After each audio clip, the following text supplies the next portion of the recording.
leadership. Right. Martin Luther King has failed. Right. Putin is going to fail. Right. Everything that we ever did in this place to thrive as a nation, following after our oppressor, has failed. Right. So let's try the right way to do it. Come back to these laws, statutes, and commandments, man. That's right. Read. You understand what I'm saying? To make it into the kingdom of heaven. Why? Because if you being evil as hell, what use of you being in heaven being evil as hell? You gonna turn heaven back into hell, man. You understand what I'm saying? Because you an evil bastard. You gonna pass it from you to the next person and the next person and the next person, man.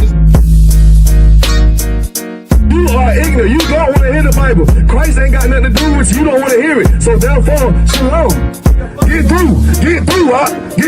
But what you proving right now is you a baby groupie. You's a silly man. You's a silly man. You's a groupie, y'all. You feel me? Read the scripture. 1 Corinthians 14 and 38. But if a man be ignorant, let him be ignorant. It says what? If a man be ignorant, let him be ignorant. Right.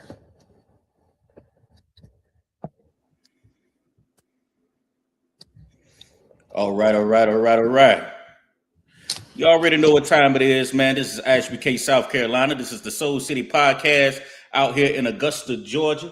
I'm Officer Abari. I got young man Paul with me today. Man, we got a series, number of topics that we got to go over today, man. You know, because Paul, man, I think me and Paul just got done talking. I said, man, it's coming to high time that we have to wake up out of sleep, man. And it's crazy how we have to keep repeating the same thing over and over again. But this is what we're here for. It's our job. You know, it's a lot of our people, you know, it's taking them a while to wake up, man, to wake the hell up, man. You know what I mean? And we have to do one thing, and it's a scripture that we pull every week, and that's gather ourselves together. But it's only one way to gather together. We already know what that is, especially if you've been familiar with the ISBK, and that's to come up inside this truth upon these law, statutes, and commandments. Notice your true identity and come get yourself together, man. You know what I mean? And we're going to pull that scripture right now, Zephaniah 2:1. Paul, let me know when you got that. I'm going to put it up on the screen. Khan, I have it. The book All right. of Zephaniah, Khan,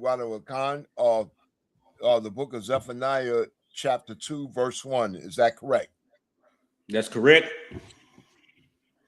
Okay. Zephaniah, chapter 2, verse 1. Gather ourselves together. Yea, gather together, O nation not desired.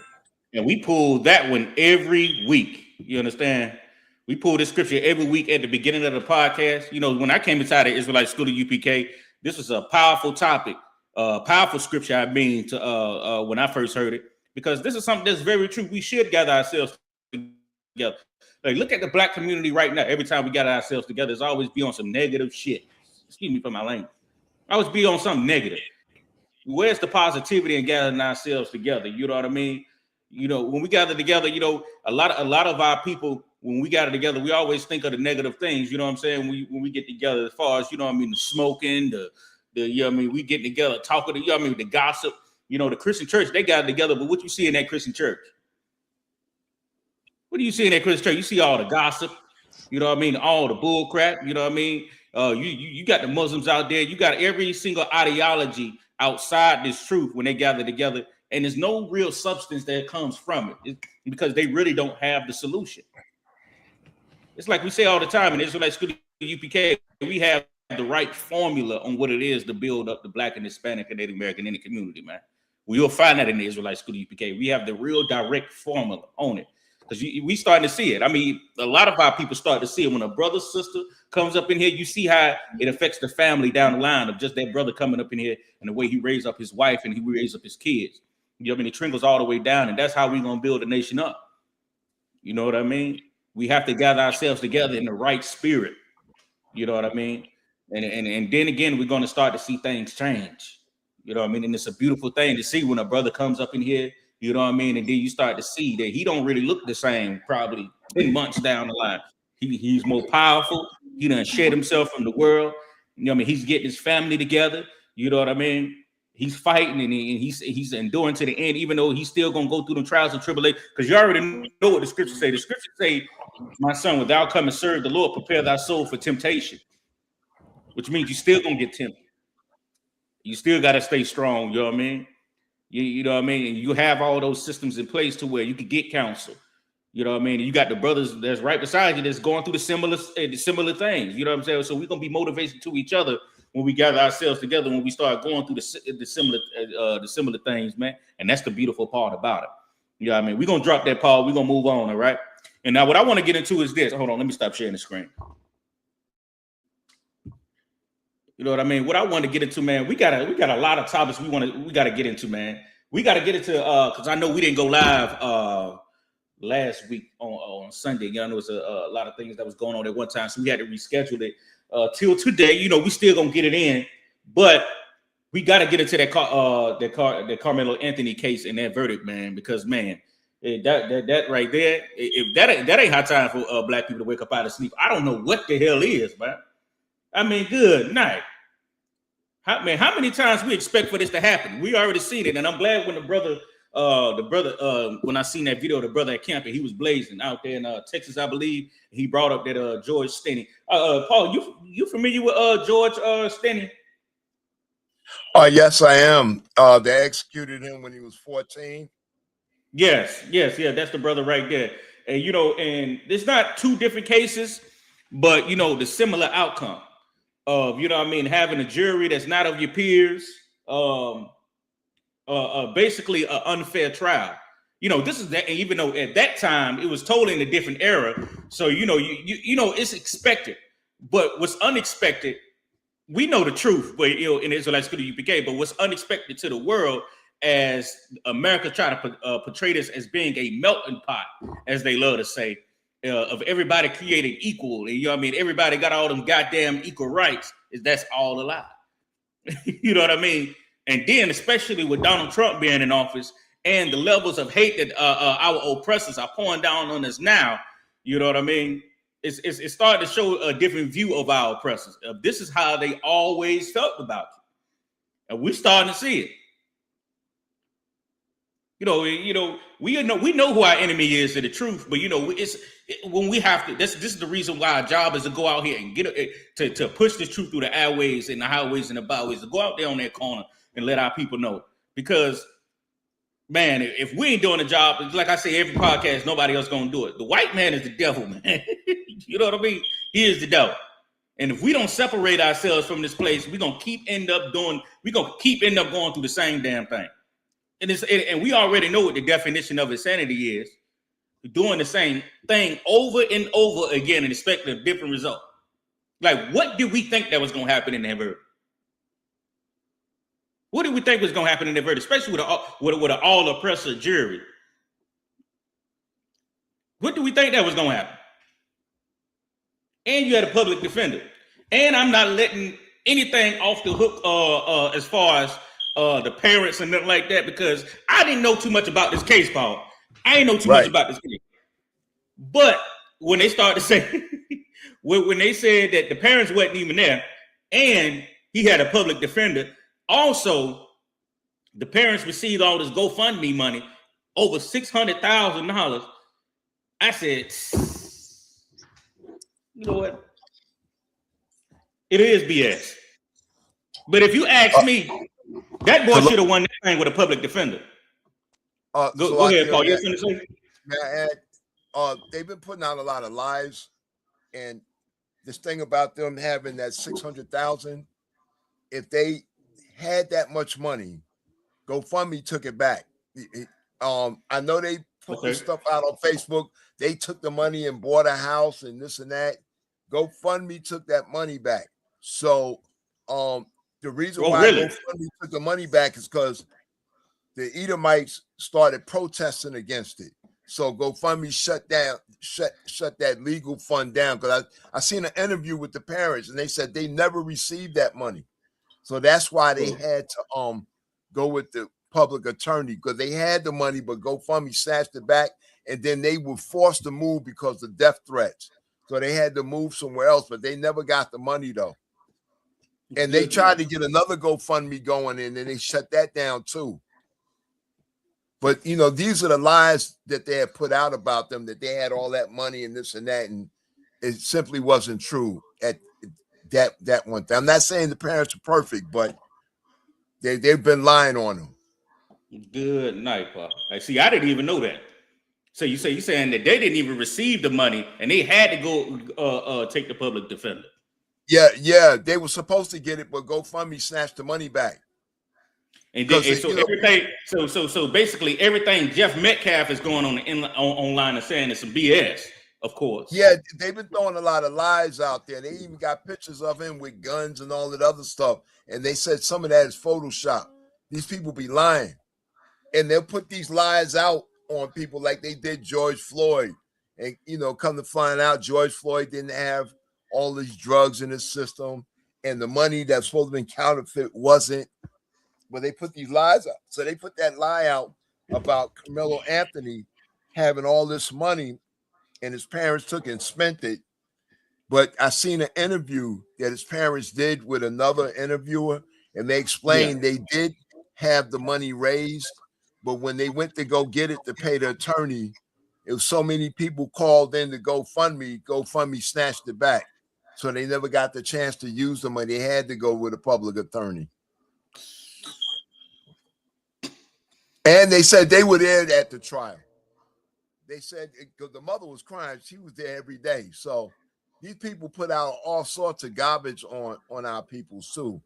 And unfortunately, some of us, get it, you know what I'm saying? Because I'm just as prone to hearing that propaganda as anyone else. When I first heard it, I was shocked too, but it turned out it wasn't true. Yeah, they always lying on Israel, man. I believe you, Paul. Yeah, they always lying on us. You know what I mean? And then, you got our people that's sucking it all up as if these things were actually true. Let's see. We got some comments in the section right here. Who's checking in? Hey, Shalom, Lord Christ. Shalom, Lord Christ. Hey, what's going on? Nashaya Allah.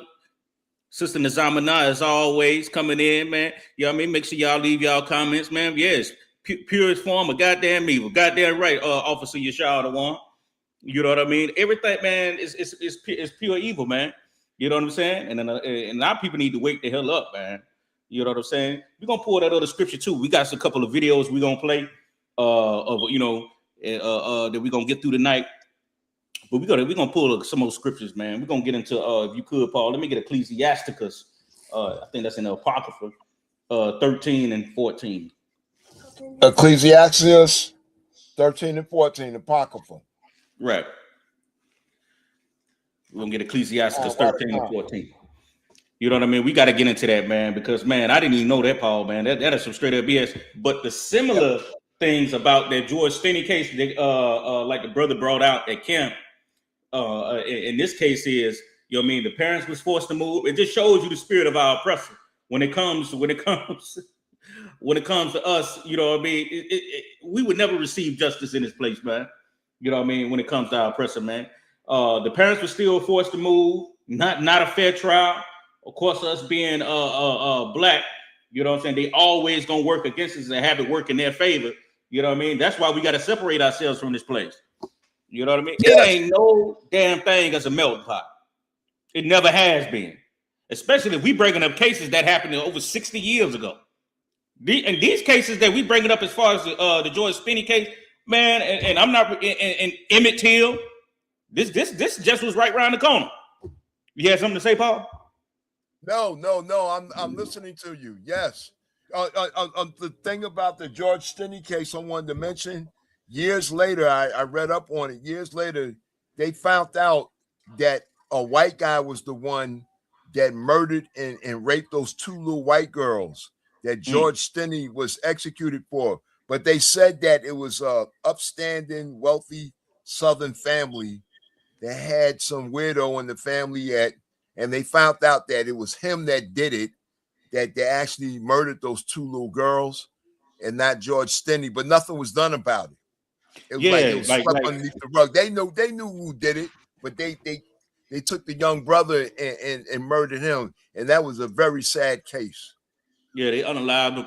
And what they should have did, and then it shows you the evil of our oppressors, what they should have did was they should have looked at his family line. Whoever is related to George Stinney, even still to this day, they owe some bread. They owe some money.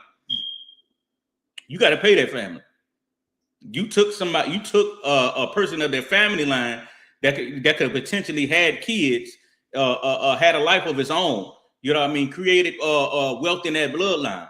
You know what I mean? It's so much. And then again, we hear about that story to this day. You know what I'm saying? And if we find out that he's been falsely unalive with an electric chair, especially at that age, he was the youngest boy, I believe, in the United States who was unalive that way, as far as being electrocuted, was on death row. So his family, his bloodline, whoever was related to him is owed some money. All of us, be old, especially when it comes down to persons being the 12 tribes of Israel. We already know what their payment gonna be, especially in the truth. We already know what their payment is. But if it's a melting pot and you believe in justice, you know what I mean. His family's owed some money. It's just like, go ahead. Yeah, Salakia. I wanted to say that also the governor of that state of South Carolina, I heard that they did some sort of official pardon on George Stinney. And years later, like 80 years later, right, they do a pardon on him, you know what I'm saying? How many years ago it was, but it still didn't bring him up, bring him back.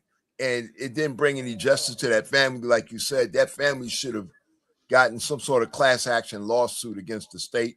But I think the governor pardoned him to probably cover that. So they can't bring nothing against the state for it since it was so long ago. Yeah, I wouldn't doubt it. And it ain't going to be the first time. You know what I mean? Look at the Emmett Till case. And I'm not really sure what type of, what type of reimbursement they got for that. And then the woman on the deathbed sat right there and said that he never whistled at her.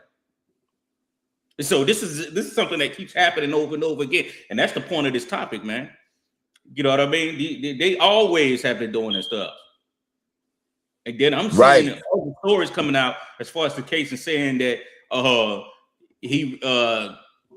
the Austin Metcalf fell on the knife. He didn't really stab him. There's different videos that's popping out, or whatever the case may be. Or it was they actually jumped Carmelo Anthony, and then he had to retaliate by stabbing him because these are some big white boys. Yeah, so it's all type of stories, so they always going to have everything working in their favor, even when they are in the wrong. And that's something that our people fail to realize, man. Let's get that. Let's get Ecclesiasticus 13 and 14. All right, 1 moment. Mm-hmm. The book of Ecclesiastes, chapter 13, verse 14. Love the Lord all thy life and call upon him for thy salvation. Is that Ecclesiasticus or Ecclesiastes? Okay, let me check. I'm sorry. I think you pulled Ecclesiastes. Ecclesiastes. I think you pulled Ecclesiastes. I want Ecclesiasticus. Hey, hold on. Ecclesiasticus. Okay, chapter 13, verse 14. Is that correct? That's it. I thought that was it. Is that in the Apocrypha? Yeah, I believe that's in the Apocrypha.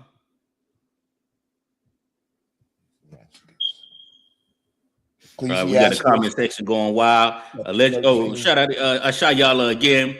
Allegedly, an old white woman seen the film in the courtroom, and she admitted that they approached under the tent. And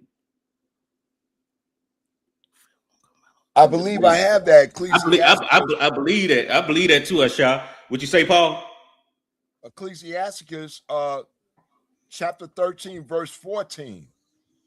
You have it? Yes. Go ahead. Khan out of Khan.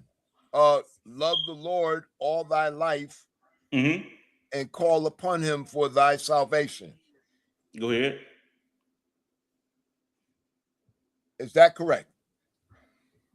I'm getting it with you right now. I'm trying to make sure I gave it to you right, but you can keep on reading on to make sure. Every beast loveth his like, and every man loveth his neighbor. Oh, that's it right there. Every beast loveth his like, and every man loveth his neighbor. This is basically saying how we like everybody's going to be joined to their own kind. You know what I mean? So we can't look at it like it's a totally bad thing. But you know how our old oppressors roll. They always going to do things to favor themselves, even when they are in the wrong. I love my own kind too. But the thing about black people have been loving every goddamn body more than they've been loving themselves. And that's the problem. I seen an oppressor lady, old white lady on TikTok, and she was like, I don't care what nobody say about the black community, because when I was down and out, you know what I mean? You know what I mean? It was the black community that took me in, and we've been doing that for generations. You know what I mean? When black people feed everybody, we feed everybody. We do. And we're not really cautious of who we let through our doors. Mm-hmm. And that's how we be overthrown every single time. And it's very important. We have to tell our people the white man is the devil. We have to show them who our enemy is. Because if we don't, we're going to keep getting the same result. You know, Captain Tazari, y'all love bringing that out, that Muhammad Ali quote about, do I got to go through the snakes and pick which one is good, or should I just close the door and create a shield? Just to stay away from them. The best option is to close the door, create a shield to stay away from them. No offense, but we got to keep ourselves safe in here. Because if we let one of y'all in, y'all going to overthrow the whole kingdom. Y'all going to throw everything down. Is that because you got somebody that don't belong there inside your gates? I don't care how nice they is, how they smile at you, how it is what it is. You can open the door for Bob. Hey, Bob, how you doing? All right. Ooh. You at your job, you're going to treat Bob with respect. But by the time we get back into that black house, this is the black house. This is the Hispanic house. This is Native American anyhow. We letting no heathens in. I'm sorry. We tried that already. And it ain't ending up well. Our head's going to end up rolled on somebody's plate. We hung from trees. You shook the Native American Indians' hand and end up with the whole America. No. And you see what's going on right now. We can't get no justice. We integrated, y'all. We integrated with them, and we had our own toilets, water fountains, bus systems, etc. Own black businesses. Now we ain't got nothing. You can't find a nigga with a lemonade stand. We ain't letting nobody in. We got to learn that now. You know what I mean? Go ahead and read that again, Paul. Khan. Ecclesiasticus, chapter 13, verse 14. Love the Lord all thy life and call upon him for thy salvation. Every beast loveth his like, and every man loveth his neighbor. So if you go through all out the Bible, this talks about loving the Lord with all your spirit, all your might. And especially in this scripture where it says every beast loveth his own kind, it's telling you to be selfish. That's what it's doing. When it comes to your nation, it's telling you I got to be selfish when it comes to your nation. And we already know that the Lord that is talking about in this Bible is the Lord of Israel. We got to obey the Lord. And knowing that, you know what I mean, in your neighbor, you got to show him the love. You know what I mean? You got to give him your love. We giving heathens all the love. We've been taught to love the heathens and don't love ourselves. Keep going. Khan, all flesh consorteth according to kind, and a man will cleave to his like. And a man will cleave to his like. Keep going. What fellowship hath the wolf with the lamb? Woo! That's the one that I love right there. You can stop right there, Paul. That's the one I love right there. What fellowship does the wolf have with the lamb? And this is gonna break it down even more further, but I will say that, like, what fellowship does the wolf have with the lamb? You don't see the wolf hanging with the lamb, or the lamb hanging with the wolf. Who be on that wolf plate, man? And that's exactly what the scripture is breaking down. And you know, we'll kill it. And I know this is something about, especially you Christians, you disgusting, nasty lying Christians, man. And we say it all the time in Israelite school, UBK, a crackhead is better than a Christian. A crackhead knows he has to change. He knows he want to get his life together. He's tired of living that way. These Christians act like they so right, man. Ultimately, they almost blind. What it is. It's like they blind, man. You can't tell a Christian nothing.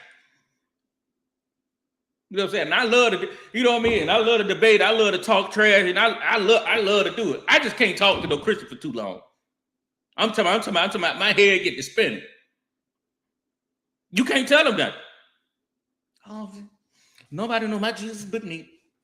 But God, and it's an effeminate spirit in that Christian church. You ever talk to a Christian man? Oh, brother, I can't do it. I can't do it for too long, man. You want to love the Lord with all your might, and every you know, everyone is gonna love their own kind, man. Keep going, Paul. Khan, out of a Khan. Verse 18. What agreement is there between the hyena and a dog?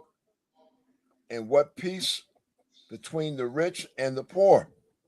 Mm-hmm. Verse 19. As the wild ass and the lion's prey in the wilderness, so the rich eat up the poor. Right.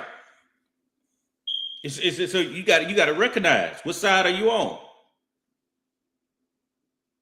Israel. You know what I'm saying? You got to be cautious who you let through your gates. You got to love your own kind. You got to love your neighbor.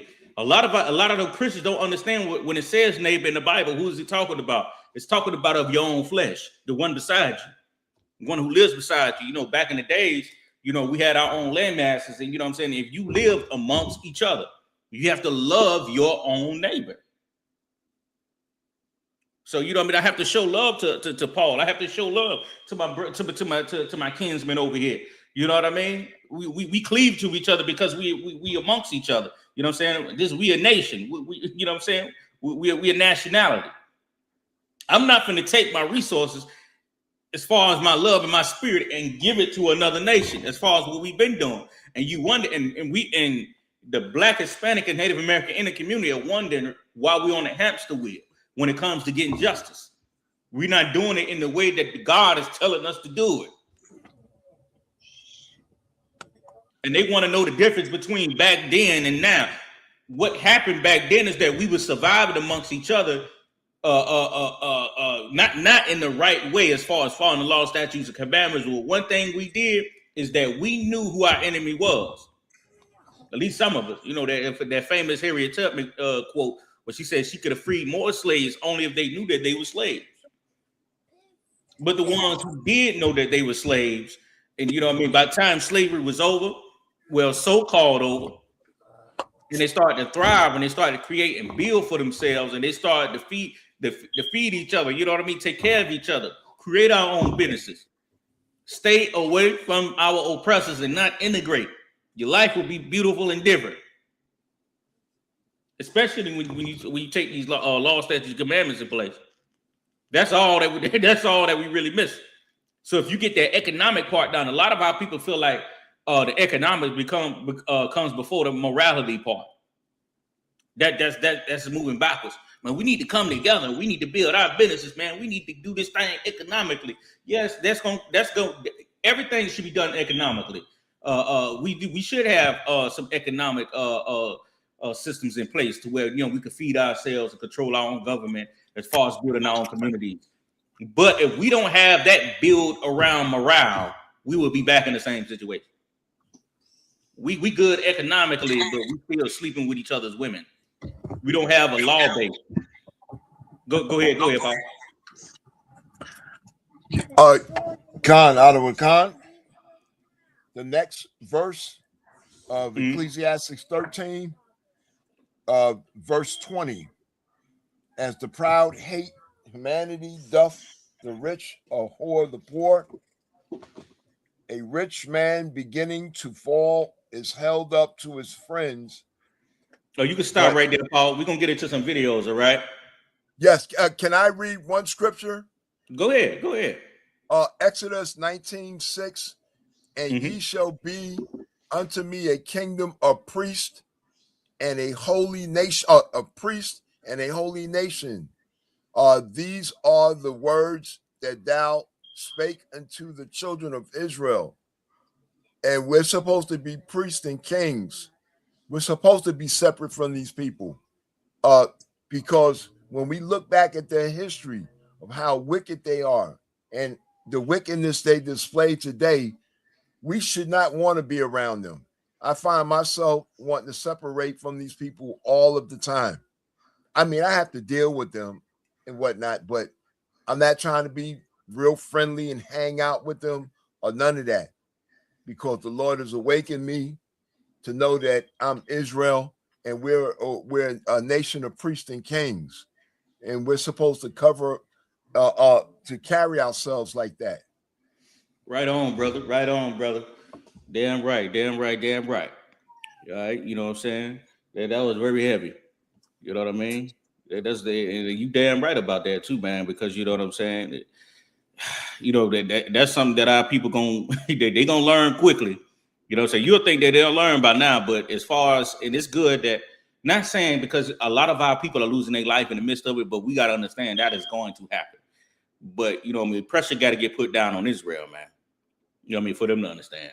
You know what I mean? I'm starting to see a lot of people, they starting to take this whole boycotting thing seriously, as far as them shopping in some of the Oriental spots and all that. If they hold on to it, it's going to be a beautiful thing. You know what I mean? We just need that spark. You know what I mean? We're going to take it further as it need to be taken in the Israelite school of UPK as the true prophets of God. You know what I mean? We always hit it right on the target as far as where we need to be at as a nation. You know what I'm saying? We just got to get everybody in the world on board as far as, you know what I mean, us going out and doing the job and the work of the Lord. Let's get this video. Salakia.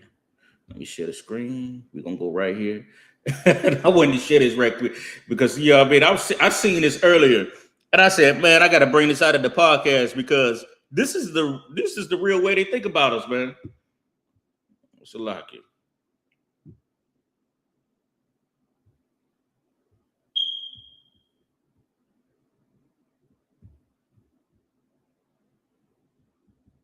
They live from slavery to how Black Americans are able to live today? No, I don't.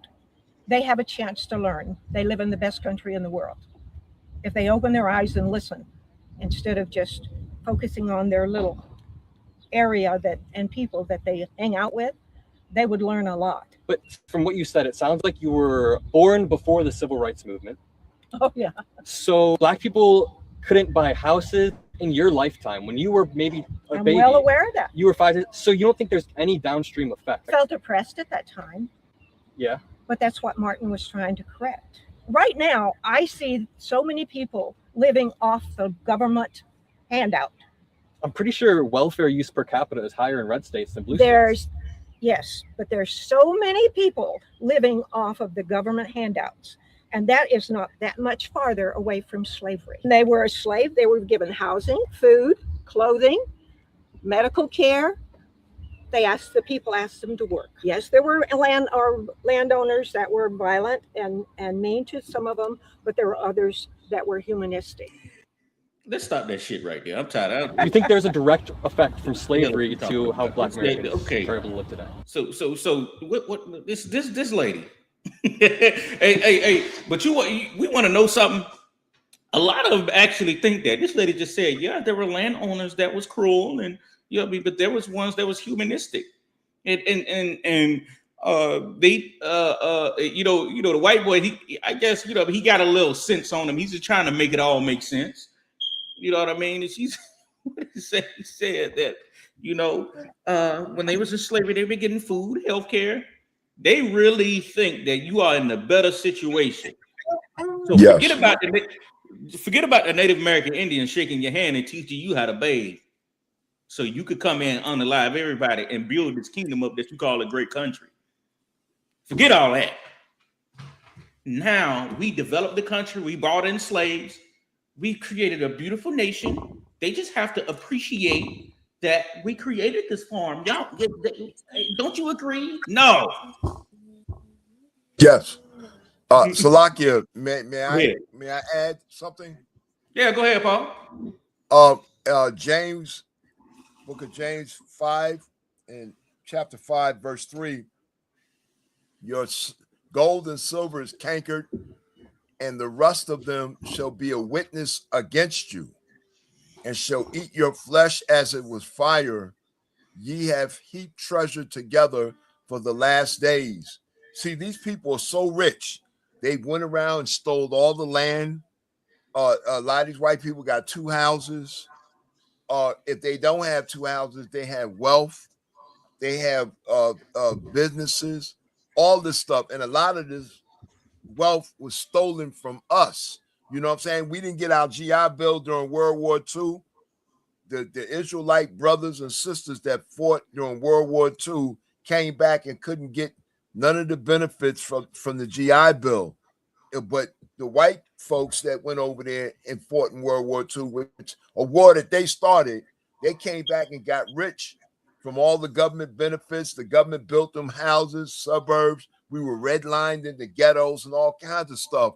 And now you got this video that you showed this woman talking about, oh, the only thing we do is get government handouts and we should be thankful for that. I had another older white woman tell me that because we got welfare, all praises due, because we got welfare, it was food stamps was our reparations. It was a while back. Some old white woman told me that, and I couldn't believe she said something like that. But these people actually think that, just like you said. But you know, the testimony against them is going to be their wealth, all the land they stole, everything is going to be a testimony against them. Mm-hmm. Exactly. I agree, man. These people, man, it's evil as hell for them to say who we got right here. UPK, what's going on, sir? What's going on, sir? You know what I mean? We ain't nothing to it. We getting it in as always. Yeah, man. I'm talking about, man. These people, man, they evil as hell. But you seen what happened? What they did once they started to neglect to send all the Hispanics back. Now they got to mow their own goddamn lawn. Now they gotta till their own fruit on the ground and shit. You see what I'm saying? Like, these people are as smart as they think they are. They dumb as hell. Like if you send all the Hispanics back, the people who built this place, like I say this right here, Paul. They love to say that a lot of our black people don't work. And, you know, as far as I'm riding around to all the fast food restaurants and the grocery stores, and I'm looking like who's sweeping the floors, who's keeping the bathrooms clean, who's serving out your coffee at Starbucks. It's all us. It's like, if I'm not mistaken, if I walk out into the urban community and I see these lines at the Starbucks and the Dunkin' Donuts and who's at the line, even at the grocery stores, the Whole Foods, it's all us. It's like, if nobody working, who is? And the show ain't your ass. You know what I mean? You go ahead. Yes. So, Salakia, also, don't forget these people got rich off of us. Mm-hmm. We were enslaved for hundreds of years. That's how they got their wealth, right? Because if it wasn't for us, with the curses of Deuteronomy being upon us, that's how they got rich off of us. They could have never gotten that rich and conquered this land without doing it with us, right, for free, and being forced into that type of labor and creating all this wealth for them. You know, the wealth that these rich white folks that are living around today are living off of wealth that we created hundreds of years ago. Mm-hmm. But the Lord, go ahead. I'm sorry, but the Most High is bringing us back out of this slavery, and these curses are coming upon them now. Yeah, and they know it, Paul. If I could, They know it, Paul, because I wanted to say something before I lost the thought of it, just to add on what you were saying, if I could, like you. The Commander Giuliani brung out years ago how they can't, the Lord is not even going to allow them with the agenda that they have. The Lord is not even going to allow them to even try to run anything without the 12 tribes of Israel. We're going through our punishment, but they trying to wipe us completely out. The Lord is not even going to allow it. For them to even think that they can run anything without the 12 tribes of Israel present is totally insane. And it's not going to happen. You know what I mean? We broke the law, statutes and commandments.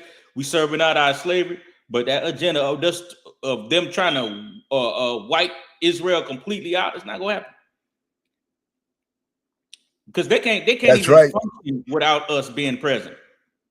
Think about that. We are the salt of the earth. They think, and now they double. I seen the article. I see it was a video I seen on TikTok of how they double think of some of the technology in the future. They're saying that most that they're starting to double take back on some of the things that they plan, because most of these things is going to need human management. They said they're gonna, and when I seen that, I said, okay, cool. And who's gonna be the one managing it? And then show ain't finna be. They not even out there on the front lines right now as far as being a blue collar worker. Every job you have, you see right now, you always see the Israel doing the dirtiest parts. I don't care if it's sweeping the floors, dealing with customers that they don't want to deal with, all the handiwork that our oppressors don't want to do. They'll come out. Probably, you know what I mean, with a clipboard, write down a couple of names or whatever they do, and they're gonna go ahead and go about their goddamn business. Because I slave in a restaurant, right? And when I tell you, when we get a rush that come in there, oh, they gonna send your black ass out there. As soon as it slow down, they'll start busting down tables, talking to customers. Oh, they want the easy work. But when it get hard, they're gonna send Israel out there to go do it, especially the Hispanics. And I'm impressed. They be stepping in the back every 5 to 10 minutes to go take a cigarette break. I tell you, they live in heaven. They work when they want to work, and they ain't got to do nothing when they don't want to do nothing. So if we ain't working, who the hell doing it? It's a sad thing, man. But you know, a lot of us are starting to wake up, man. I see, man, it's a beautiful thing to see Israel wake up in these last days. I'll tell you, and our prayers are working in the Israelite school of UPK, because you start to see. Even when the love of us is getting stronger, you know what I'm saying? The conversations that I have with brothers that are not in the truth, the conversations are longer now. You know what I'm saying? We trying to figure it out. You know what I'm saying? And the prophets of God, we releasing the truth out there in the airway, in the highways and the byways and in the airways. You know what I'm saying? But our people have to receive it, take it in, and do it. Salakia, I'd like to say that. See, we were under the curses, those deep curses, for hundreds of years on this side of the world, and now those curses are coming off of us, and the blessing is coming back on us. So those curses that are coming off of us are going on to them. So their blessing is gone. It's gone. I wouldn't say that. What I will say is that I think what I would say is, Paul, I'll say that, you know what I mean, prophecy is starting to fulfill. You know what I'm saying? Because we are in the end times, you know what I'm saying? But you know, our blessings are gonna come, you know what I'm saying, when we come inside the truth. You know what I'm saying? I mean, you witnessing it, but as far as the evil that our people are doing out there in the world, they're gonna keep going through what they're going through until they come over, you know what I mean, and switch over and notice who they are and do what God say. You know what I mean? That's why we keep getting unalive. That's the reason why we keep being in the white man's jail system unjustly. You know what I mean? A lot of these things are going to happen. You know what I mean? The only time we're going to see that blessing or receive those blessings and watch things change for us if we come up in the truth upon the Commander General Yana. Yes. But you know what I mean? But what you said was right as far as, you know what I mean, everything is happening to our oppressors because prophecies are starting to happen. You know what I mean? Everything is starting to fulfill itself. You know what I mean? It's like it. But you go ahead. Oh no, that's what I wanted to say. I just thank the Most High for waking me up to allow me to know this truth, because it's a blessing to be awoken by the Most High to learn this truth. Damn right, damn right. It is, and I think about that every day. You know what I mean? Because sometimes you do want to, just like what Paul said, you want to trade places with them. You know what I'm saying? They just don't know. I talk to my daddy sometimes, man. I be trying to break it down to him, but it's like, you know what I mean? God chooses who He wants to see, and He chooses it. And you, how can I say it? And you start to see the people that you love and you deeply care about, but they just can't see it. And it's like, damn, Lord, how can He not see? Yeah, he's a Bible, you know, and I grew up in a Christian church. He's a Bible man, but they so caught up in it that they just can't see it.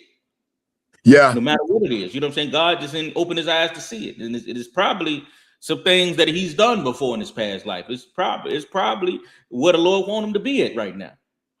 I got some relatives that's deep into the White Jesus Church, and the minute you bring up Yahweh Shai being a black man, they don't want to hear nothing about it.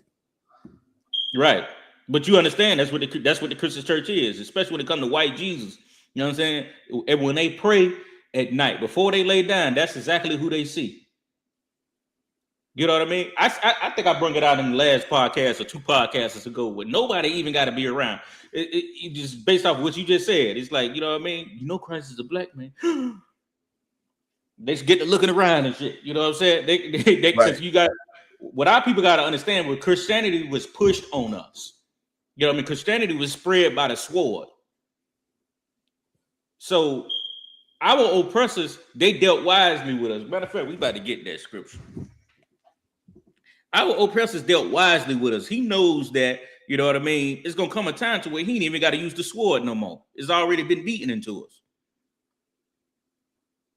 He controls you economically, spiritually. You know what I'm saying? He controls your emotions through the media and the propaganda that he puts out.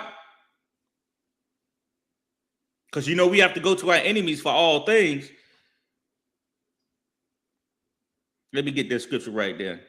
That's right. Let's get Exodus 1 and 10, Baba Kasha. Let's get Exodus 1 and 10. Exodus 1 and 10, is that correct? That's correct.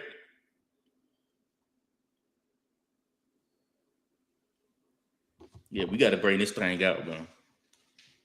You know what I'm saying? Exodus 1 and 10. Yeah, I mean, because, you know, this is something that, see, this is a deeper level of it. You know what I'm saying? Especially when we get to talking like this. This is something that they won't even understand. It seems like, you know, but new Christians, they so blind to this. It's like, oh, it's not a white man that's doing this to me every time I turn around. It's one of us. It's my own kind that's doing this to me. It's like, it's like, you know what I mean? So our oppressors can't use this propaganda to make us do it to each other. It's like you're not even thinking straight. It was back in the slave days. It was our own kind then. Who you think that was? Who was telling on you when you ran away, or when you planned to run away, and how they always caught you? It was our own kind then. But Massa was always in control. We were always the puppets. You understand? Yes. All right. You got that for me? Yes, I do. Khan, Khan,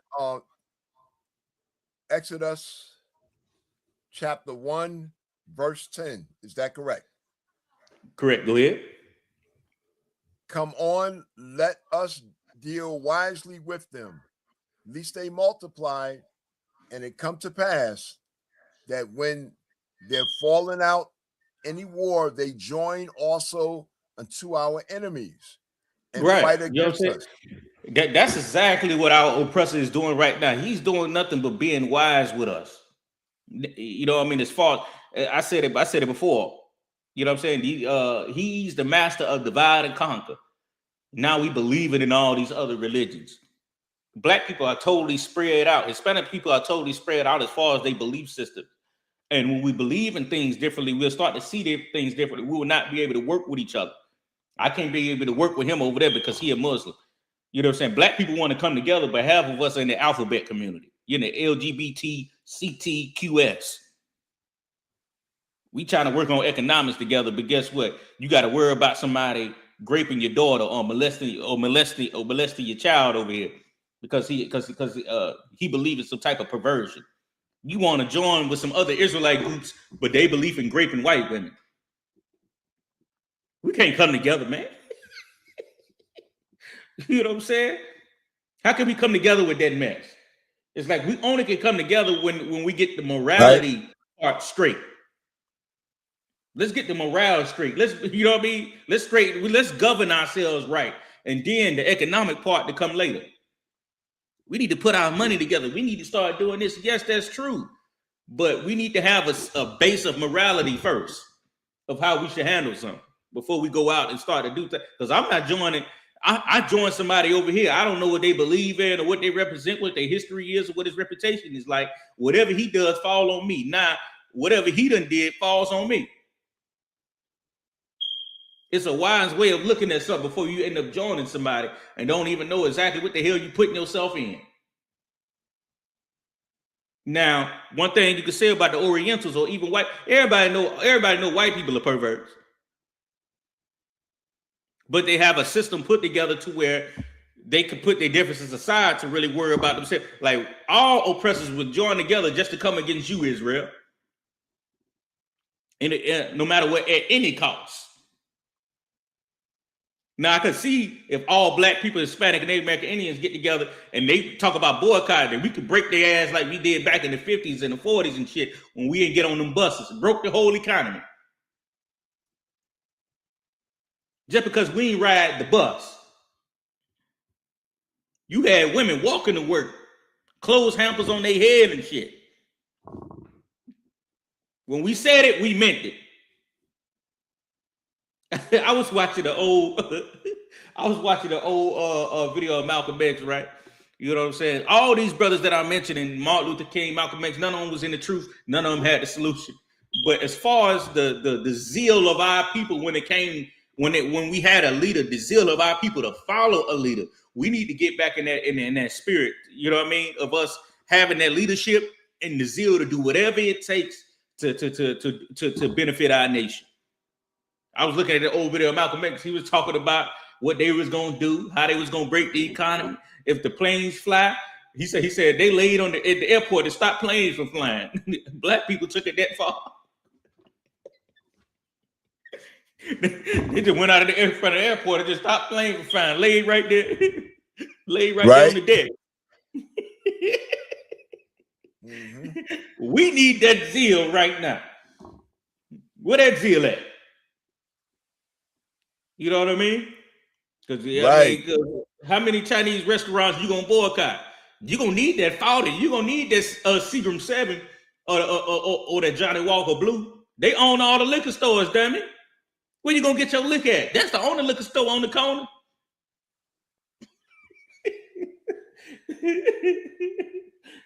No, I'm saying you gonna need that drink. Let's be honest. Come on, let's be honest. You gonna need that drink. What you go boycott? You don't own nothing. You gonna need that gas. You telling me your tank damn near on E. You can't go to no other gas station. It's an Oriental gas station right here. You ain't finna stop by there and get gas. Ain't nothing wrong with doing business with these people to a certain extent, but give your love to your own people, man. Change up your belief set. Recognize your identity. Boy, it don't stop at boycotting. Can't stand that garbage. We supposed to be boycotting. We ain't supposed to be smoking weed either. We ain't supposed to be sleeping with each other. It's a lot of shit we ain't supposed to be doing. Why won't we worry about some deeper shit? Other than this. It's stupid. Now, if I could stop it, I'll stop it. You know what I'm saying? I don't care nothing about giving my money anyway. Most of the time, anyway, I'm going to go to a black-owned spot to eat. You know what I'm saying? When I was down there in South Augusta, I was going to the black-owned liquor store right there on Barton Chapel Road to get that brother my money. But if I'm down here in downtown Augusta, where I live at right now, in the midst of all, go to whatever that's near you, keep some money in your pocket, but make sure, especially me, a priest and prophet of the Lord, I go out and war against this kingdom every goddamn day for this shit to fall. That's what I do. I'm not worried about all that pettiness and all that we worried about. We gonna teach you the right way to do it in Israelite School of UPK and make wiser decisions, other than the stupidity. Everything is stupidity, man. They dealing wisely with us, man. That's exactly what they doing. And then if we don't wake each other up, man, to get ourselves up out of this situation and put each other in the right mindset, we gonna continue going through the same damn thing. So what side we gonna be on? Right. Keep going. Well, you know, go ahead. So Lakia, the reason why we have to go to them for everything, like you mentioned, is because of the curses.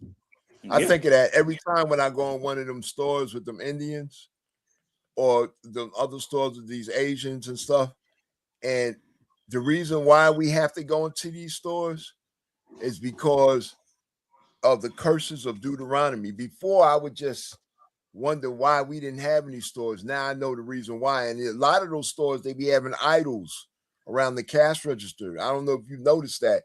Like them Indian stores be having like them Hindu idols, and some of those Chinese Asian stores be having like these idols like dragons or different little idols that they are Buddhas and stuff in their stores. Right, because you know what I mean, that's their God that they worship. Yeah. And when we shop in any shape or form, it's even with a regular restaurant. You know what I'm saying? Not to get deep into all the Masonic shit or all the witchcraft or all the spooky part of it, but it's like, hey, when you eat at a restaurant, the McDonald's, the symbolism and everything, it's like you worshiping a God. You're shopping with them. Like if you go inside the Hindu stores, like the gas stations and them smoke shops, smoke every goddamn where they burning incense. You paying for your gas, you know what I'm saying? They got the cigars, the cigarettes, every goddamn thing up there behind the counter. It's almost like a witchcraft store. You know what I mean? They selling you the shrimp, crab, and lobster and fried rice on the other side of the gas station. They know that you're another God.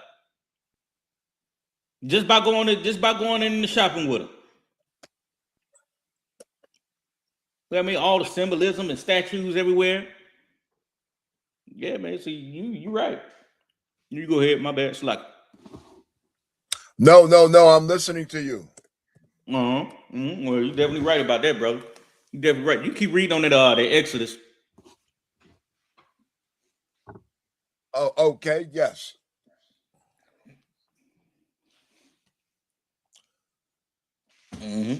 Could you give me the scripture again?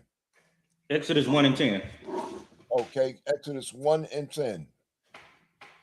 Well, hold on, Slacky. Was that it? No, I think that was it. Yeah, that's it. Yes, Exodus chapter 1, verse 10. Come on, let us deal wisely with them, lest they multiply. And it come to pass that when there falleth out any war, they join also unto our enemies and fight against us. So get them up out of the land. I'd like to say that's what happened during the 60s with the Black Panthers and some of the other revolutionary groups. The U.S. government was afraid that we were going to join with the communists and fight against this government for the injustices that have been done to us. And that's why they hurried up and disbanded the Black Panthers and some of the other splinter groups. And that's why they're afraid of us too. Damn right. Yeah, man. Shit. Yeah, man. You totally right. And because most of all the things that we read in the scriptures we're going through today, and this is for us to go back and recognize that we still are in those times. You know what I'm saying? Whether the Black people, Hispanic and Native American, any people know it or not, we are living in real biblical times. We can go back and read it and be like, damn, we're going through that right now. We're going through the same exact thing right now. You know, this is Babylon the Great. You know what I mean? This is whatever you read before. This is that times 10. 100, really. You can find everything. This is Sodom and Gomorrah. This is confusion. This is everything. When you get down to it, this is everything right here in America, man.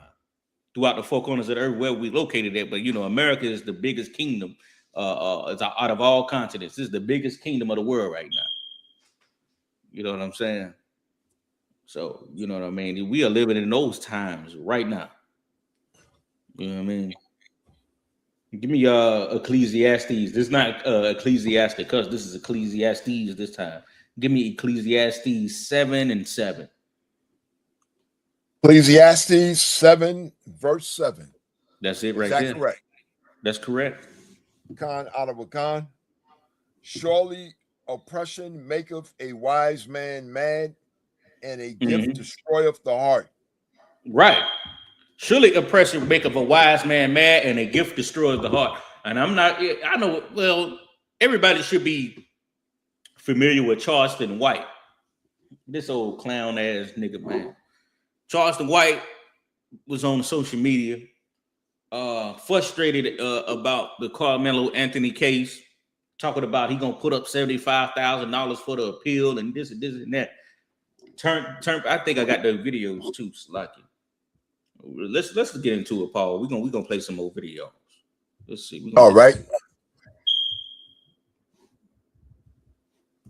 We're gonna play some I'm more going to videos. send you a message in the chat. Go ahead. Well, send it to me. Text it to me. Khan.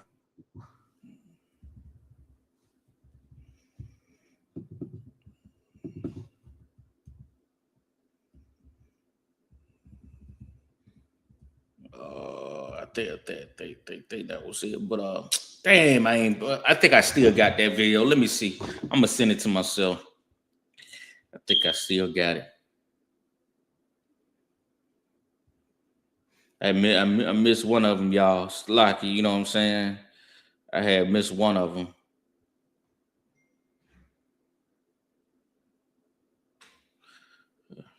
You good, Paul? I had missed one of them, y'all. But I gotta play this video, man, because we gotta get into this.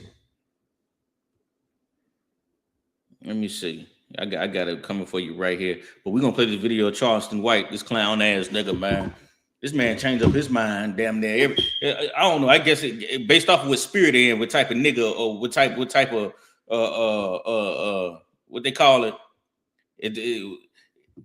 What type of how righteous you want to be today, I guess. So we're gonna get into some more of these videos right quick. Let's get it. We're gonna play it. I gotta load up right quick, y'all. You know what I'm saying? This is gonna show you, man. You know what I mean? This is something that you really got to be dedicated to in real lifetime. This is something that you can't really use as a part-time job when it comes to saving your people out of hell, man. You know what I mean? I said it in the last podcast, man. You know, the Israelites, we really believe in salvation for our people and really saving our people out of this. You know, the reason why we have leaders that don't really last when it comes to doing this work is because they receiving a reward instantly. They want their reward to become tangible. You know what I mean? Something that they can touch. But you know what I'm saying? And the Israelites, and especially in the Israelite school of UPK, we know what our reward is. That's the kingdom. So we go out there every day, gaining those results, changing brothers' lives, because what we believe in what we can't see. You know, and a lot of these black leaders, the Hispanic and Native American Indian leaders, you see, you know what I'm saying? They want an instant reward. You know what I mean? That's right. We ain't gonna get that instant reward. You know what I'm saying? I mean, this is something that you really have to believe in. You know what I mean? So we're gonna get into this video right here. Salaka. Let's go ahead and share that screen.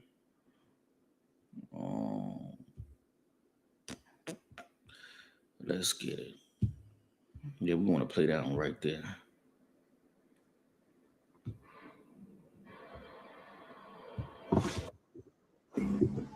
Like a weak nigga. That nigga just want some bills paid. Carmelo, my heart.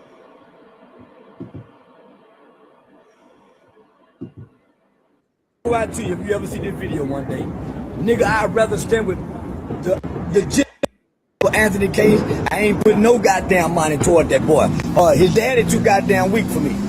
I don't like a weak nigga. His dad ain't willing to die, kill, or go to Hello, my heart go out to you if you ever see this video one day. Nigga, I'd rather stand with the Jeff Metcalf nigga than I would with Carmelo Daddy. Nigga is weak, dark side and conservative. I ain't standing with no weak ass black man, nigga. I'm off the case. Shalom, Lord Christ, also a 5,000 model bar in the building. How you doing, sir? Shalom, you should everything to wild man, Salakia, man. I done started the goddamn slavery, so I can't be up all night and stuff. I know how it is, sir. Hey, sir, I wanted to join you the other night too as well. I know I was at mine. Damn right. How everything going though, Again? So we holding up, sir. We holding up, sir, right in the middle of it. You already know what it is, sir. Good to have you on again, as always. Damn right.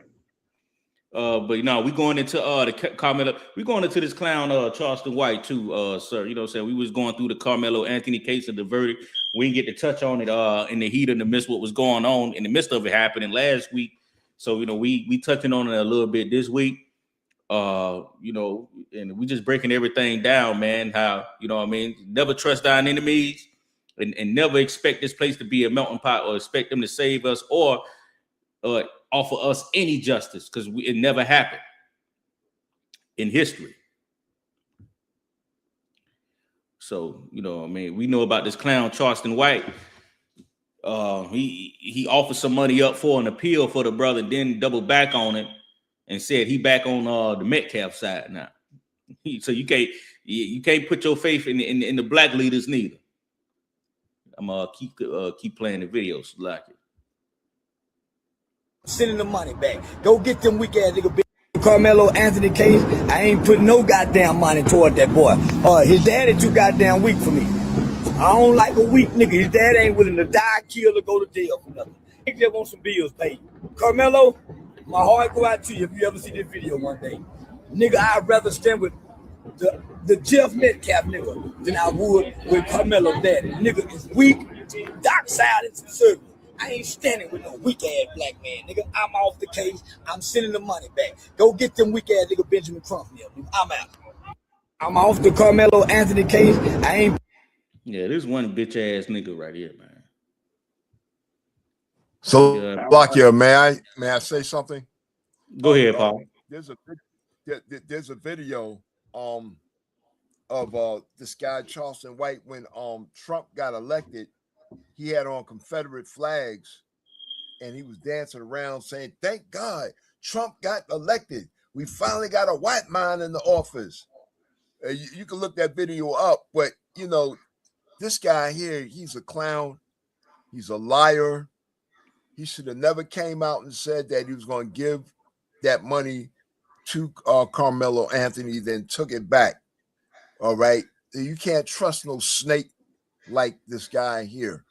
And if he was going to do it, he should have kept his mouth shut. In my opinion, he shouldn't have shamed the family like that. No, you're right. You're right. I agree with everything you're saying, but you know, to know exactly who this guy is right here, man, Charleston White, he's no different than a Christian pastor. Like, he came on there, he offered clicks, man.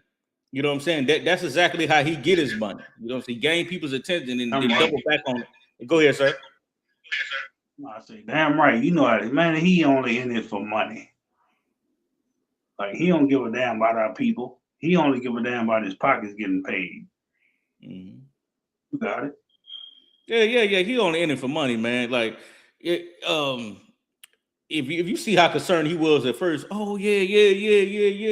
You know what I'm saying? I'm offering this because the way they did that boy was wrong. You know what I'm saying? There were two big white boys and all this and all that. Ooh.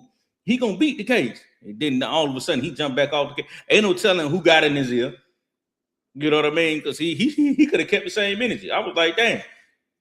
Me personally, I was like, damn. You know what I'm saying? He sided with him. You know what I'm saying? Let's see how we ride this thing out. But now he just the same nigga talking shit, really.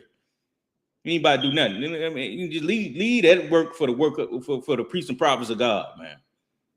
It shows you can't depend on nobody. Just like the scripture we just read, Paul, a gift destroys the heart. He been that way his whole career. What you just said about him wearing the Confederate flags and talking about as a white man, and then again, he know that that's some bullshit. The shit that he doing. He knows that that's gonna keep him getting paid. That's gonna pay his bills. And it's a Jewish screamer named Aiden Ross, and he said that oh yeah, when I was trying to make it, you know what I mean, doing what I was doing, Aiden Ross had to take me in. He said I got saved by a white boy. He said black people ain't give a damn about me. Anybody that's willing to put some money in your pocket, help you pay. He just said that that the Carmelo Anthony daddy all he want to do is pay bills. Nigga, that's all your ass want to do. Is pay bills. Otherwise, you be walking around doing no clown shit. And I didn't know it till you said it earlier, Paul, that they GoFundMe money that they never really received. Yeah, I didn't know it at first either. I heard the same thing you heard. And then later on, the family came out and said that was a lie that they put out. They never got the money. GoFundMe canceled all the money and sent it back.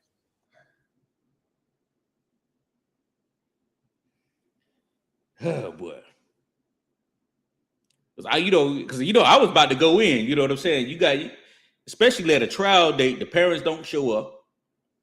And also they got a public defender there. When a lawyer could have been paid for with the GoFundMe money over $600,000, that's not a good image on us. And coming to find out that those parents never received the money. Our oppressors have done it again. Good, damn right. The white man is the devil. Damn right. How can you listen to a clown that wear a Confederate outfit? Right. And he already said, if I'm not mistaken, I already seen him going live or something saying he only do this for money and views. Yeah, he did say that. Right. So that means to show he don't give a damn about you. He don't give a damn about what he say as long as he get paid. Yes, sir. And what the scripture say for the root of all evil? Money is the root of all evil. This nigga's your prime example. He gonna be evil for the money. He was breaking something down not too long ago. He said, yeah, I kind of finally cracked the code on social media, you know what I mean, of basically learning how social media work, how he should brand himself, basically. And to sit there and say that, you know what I mean, Carmelo Anthony daddy, all he want to do is pay his bills. I mean, that's what everybody trying to do. But the way you go about doing it and doing that, shaming your own people, I mean, trying to impress your oppressor just for a couple dollars. Shit, you on the worst end than he is. The daddy is, nigga. Shit, the fuck you talking about? These niggas gotta be Paul. These niggas gotta be shamed for that. You know what I'm saying? That's right. I'm right. You should have been trying to talk about this man here. This man, about the son about to be railroaded, man. If he had the GoFundMe money or whatever the case may be, or had the money, don't you think that he would have paid for a lawyer? Yeah. Even when because I ain't gonna lie, I was mad. I was like, I ain't lie to you. I will be 100% lying if I'm gonna sit up here and lie to you. When I found out that they had their GoFundMe money and that boy went up there with a public defender, I got mad as hell. I said, that is some nigga shit.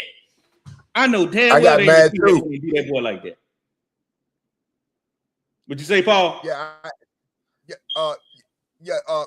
Salakia, yeah, I got upset too. I didn't like that. But then a few days after that, it came out that was a lie, that these people was putting out on Facebook, and other people, them Edomites was doing that, saying that they took the money and spent it and all this other stuff. But they did an interview and they said that they never received the money. That was the outright lie. So they trying to bring it back. But, you know, and the father was like, he would have took the money and got a lawyer if he actually had gotten the money, but they never received it. Shit, because not to get too much of my business out, but you know, I got a public defender right now because I'm on the case. You know what I'm saying? And with a public defender, they don't answer the phone. They don't talk to you at all. You know what I'm saying? You throw some racks on the table. You know what I'm saying? Then they'll free up some time for you when you got a real lawyer. You know what I'm saying? Mine ain't nothing but, you know, I'm a little small case or whatever the case may be like that. But I can tell you by him walking there with a public defender, he going to jail. He is going to jail especially with a level of a case like that, where the whole world knows about it. Man, yeah. Even though I felt like in a righteous setting, he should have got off with a public defender. They was clearly in the wrong, but they used it and say that, well, he was asked to leave and he didn't want to leave. Okay, so why would you ask the black boy to leave out of everybody that's up under that tent? It was raining outside. You had tornado watch warnings or a storm warning. It's raining. He just wanted to be up under the tent so to save him for the rain. So you telling me to leave so I can be in the rain? Where I'm gonna go at? Y'all the only tent that's here. Why did you think I came up under the tent? That's true. And also, they talk about where he was asked to leave. But the tent didn't belong to them guys. That wasn't their tent. They can ask someone to leave, but that don't mean it's their tent, though. Yeah, it was discrimination. If he had a real lawyer, they should have cleared that shit up right then and there. The public defender he had ain't even fought for his ass. It's sad. 35 years. Right. Man, if this don't wake our people up, man, I don't know what the fuck would, man. To be honest with you. We got to keep doing our damn job. We know what side we on. If you're looking for a brother like this to give you knowledge, a brother that's going to and fro, you ain't gonna get no knowledge because he back and forth. Right. Only knowledge he worrying about is money. He's trying to just show you how to get money. Screw your people. I'm gonna love one side. The next time I'm gonna love the other side. That means he to and fro. He ain't walking a straight path. He don't give a damn about our people. He only give a damn about money. Because he gonna say whatever he say to make it controversial. Just to get the goddamn money. Gotta come. You got it. It's messed up, man. You know what I mean? I think I got another video on this cat too. So it was the one before. I think I ain't able to find that one, man. But he ain't the only one that's like this. You see a lot of our people, and it's another famous cat. It's a Antonio something. I don't even know his name. It was one. What's that police officer? I'm not sure if y'all brothers know him, but it was a police officer turned to a political guy, the black guy. He was on Charlie Kirk's side. He was welling on Carmelo Anthony too, on what he should have did or what he could have did or whatever the case may be. All these so-called black political guys joining with the white man, they all in it for money. Every single last one of them. That scripture that we just read, Paul, it says a gift oppression to make a wise man mad, but a gift will destroy the heart. A gift will destroy the heart. You know what I mean? It should make you mad when you're oppressed. But guess what? When you living up under the white man and you feel like this is a melting pot, and just because they doing for you or they you know what I mean? When you feel like you are a certain part in the white man society, it's going to destroy that spirit in you that you should have. Now you can get to go on a couple of vacations that you want to go on. You know what I'm saying? You get to live a life that the average black person don't live because you got you a little some perks in the society. You know what I mean? It destroys that spirit that you should have. When it comes to raising up your nation, feel like you can give somebody some goddamn advice that you don't got when it comes to building up a nation. Because if you pay attention to it, if the shoe was on the other foot, our oppressors ain't finna go for that. Matter of fact, they would have been congratulated. Got them up out of there. What? You don't let nobody tell you to move? You already know how the white man is. And when it comes to us, this is going to happen every single time. I posted that on Facebook. I said, man, if you got love for America, man, you must love being a slave. I mean, it's true because the definition of insanity is what? Doing the same thing over and over again and expecting a different result. How many times we gonna go through this and expect white people to be on our side? You should have known that boy was going to jail. Low key, I said it. I ain't even believing it. I was like, man, that man finna go to jail. Well, everybody else, I said it in the back of my mind, but hey, some brother felt like he was getting off. I said, he finna go to jail, man. You got to know the white man. They gonna find a way to lock his ass up. If he get off, pray for his family. Yeah, I'm right. Now, you got to realize, this ain't that movie. What it was, Time to Kill. Right. Like, you got to know, 99% of the time, if you a Negro, you ain't done something to a goddamn so-called white man, your ass going to jail. They're gonna try to maximize the goddamn the years and every goddamn thing against you. Mm-hmm. No, you right, sir. Because it ain't no other way around it. And then again, with Trump being in office, with the oppressors having the spirit as big as it is now, I wouldn't even want it. I hate to even say that it's being a priest or prophet. I said I wouldn't even want to imagine it being off, because the streets would have been a mess the next day. Right. And we know it. If Carmelo Anthony would have got off, they would have stormed the courtroom that day. Am I saying something wrong or what? Not at all. Like what that scripture say? You put your hope in the vain nation. I'm paraphrasing. You right. You think they did something to Congress, man? They would have stormed the courtroom that day. You got to go to your job and damn near take the fight. You out there, you working at IHOP. You better have that file on you that day. I'm serious. And now they ain't got that verdict. And then again, the judge know it. The president, you telling me President Trump don't know about this case? They know for a fact that they had to convict him. If they didn't, the country would be a fucking mess by the next day. And they're the ones that got to clean that shit up. Right. Where all those New York Knicks fans and everything? Sir. Good night, Austin Park. The motherfuckers down burning down school buses and shit because they won the game. Right. Well, all those people that were fighting for this brother. I'm scared to see what's gonna happen if they lost it. Right. Why they weren't out fighting for this? What the other Carmelo Anthony that used to play for the Knicks? Wait. Right. Where he at?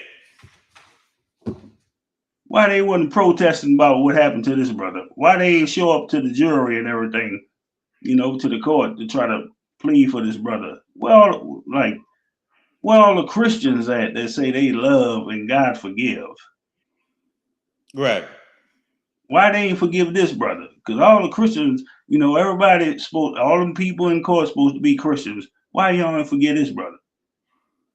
But y'all shed tears for what happened to Charlie Kirk. Like a motherfucker. But y'all don't give a damn about this brother. You ain't give a damn about him getting bullied and he had to do what he had to do. Mm-hmm. But now, ain't nobody coming up spoke on this brother. Y'all just worrying about who won the goddamn championship. Where all that Christian love and pride at then? Like, we should have forgave this brother like Christ forgive, like y'all say. Where it went at? Because they only care about their own goddamn people. They care about justice for their own people. Good night. No, sir. And that's the thing about it. Like, I'm glad that you had brought that up off somebody bar, because these motherfuckers burnt down 2 school buses because they won the game. What the hell you gonna burn down the whole city when you lose? Right. Look at what happened when they win that soccer championship. Don't they burn down the whole goddamn town and everything? They rioted and every goddamn thing. Yeah. Okay, we got Shelby Prayer Ministry in the chat. What's going on, sis? Welcome back again. Soul City Podcast. Good to see you. Yes, sir. Yes, sir. Man, it's crazy.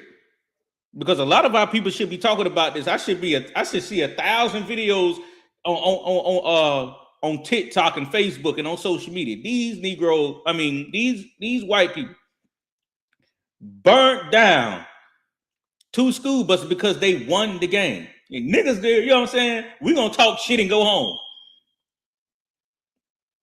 They gotta celebrate. That's the action of celebrating to let you know the spirit of these devils. If I can, before you finish, if I can, what they did to the city of Rosewood in Tulsa, Oklahoma, what they did that? Drop the bombs on them. And then they celebrated. right. They celebrate. Hey, you know what I'm saying? They celebrate when they win, and when you lose, it causes terror. Oh, it's gonna be more than the town. They finna burn the next town next over. They ain't done yet. Show the spirit of it, man. To take it back to it is that, man, they knew that I guarantee you, they was sitting that they had to go to the cap table. So I guarantee you, I put my last dollar on it. They had a council about that. We gotta convict, because if we don't, the whole 50 countries gonna be a mess. Right. They could win and celebrate, and lose and celebrate. They're gonna burn shit down regardless.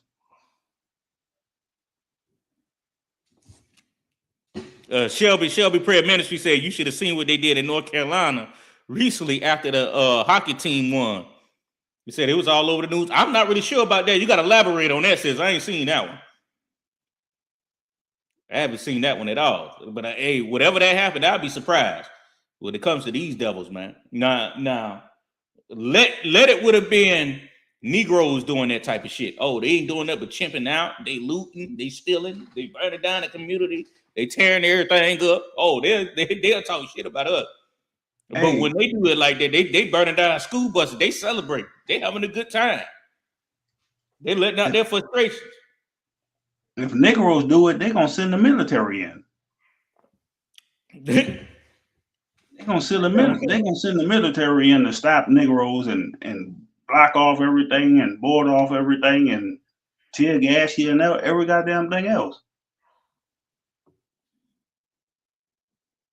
Okay, she said the Carolina Canes won yesterday in the trash up our downtown in Raleigh, North Carolina. Oh, so you're in North Carolina, sis? Okay, damn.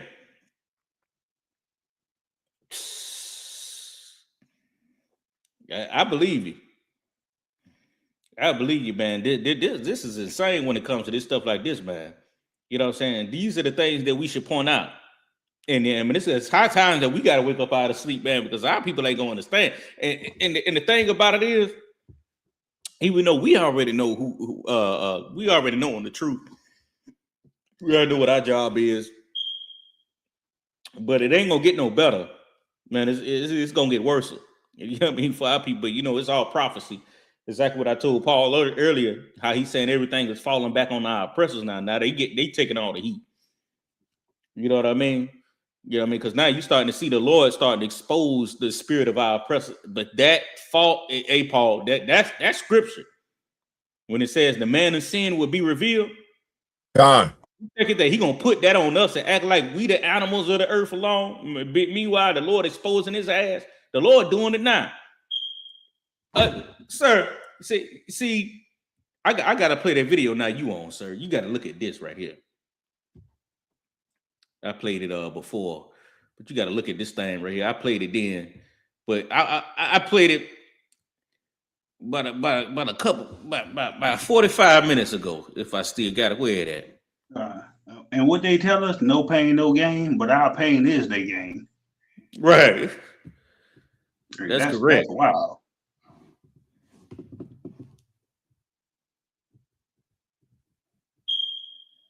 Who we at with it? I got to share this right here. Because this is the way that, but the video I'm about to play, she's not the only one who thinks this way about our people. You know what I mean? It's a whole gang of them. And they out here, man. And this is the way they think about you. Out of all the hell that we have been in, this is the way they think about us. Salakia.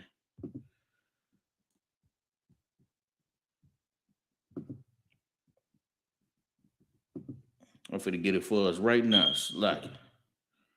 Well, that was a heavy point. Does that make our day? I think that is right there. Okay, it's coming all together. But this is a video of a sister, well, not a sister, of an oppressor. She's explaining, you know what I mean, the condition of black folks on, and on, because you got the interviewer right here, which is another oppressor. But he basically asking another oppressor on the conditions of black folks and the reason why they're in that situation. And she's getting to break it down from her perspective. You think there's a direct effect from slavery to how Black Americans are able to live today? No, I don't. They have a chance to learn. They live in the best country in the world. If they open their eyes and listen, instead of just focusing on their little area and people that they hang out with, they would learn a lot. But from what you said, it sounds like you were born before the civil rights movement. Oh, yeah. So Black people couldn't buy houses in your lifetime when you were maybe a I'm baby. well aware of that. You were 5. So you don't think there's any downstream effect? I felt oppressed at that time. Yeah. But that's what Martin was trying to correct. Right now, I see so many people living off the government handout. I'm pretty sure welfare use per capita is higher in red states than blue states.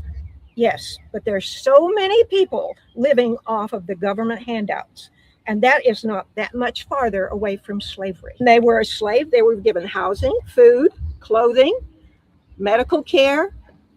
The people asked them to work. Yes, there were landowners that were violent and mean to some of them, but there were others that were humanistic.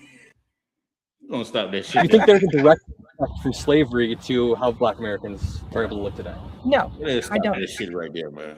She didn't call them slave owners. She called them land owners. The fuck type of shit. She know that's a goddamn lie. That's why she kept doubling back on what she said. Like she's still in that same mind state. Nah, we all should be in chains, but I'm gonna treat you good. I'm gonna give you some clothes. I'm gonna feed you and house you, but still slave for me. That's her mind state. Mm-hmm. You got it. Cut on, con, sir. You know, we pulled that scripture earlier in Exodus where it says we should deal wisely with them.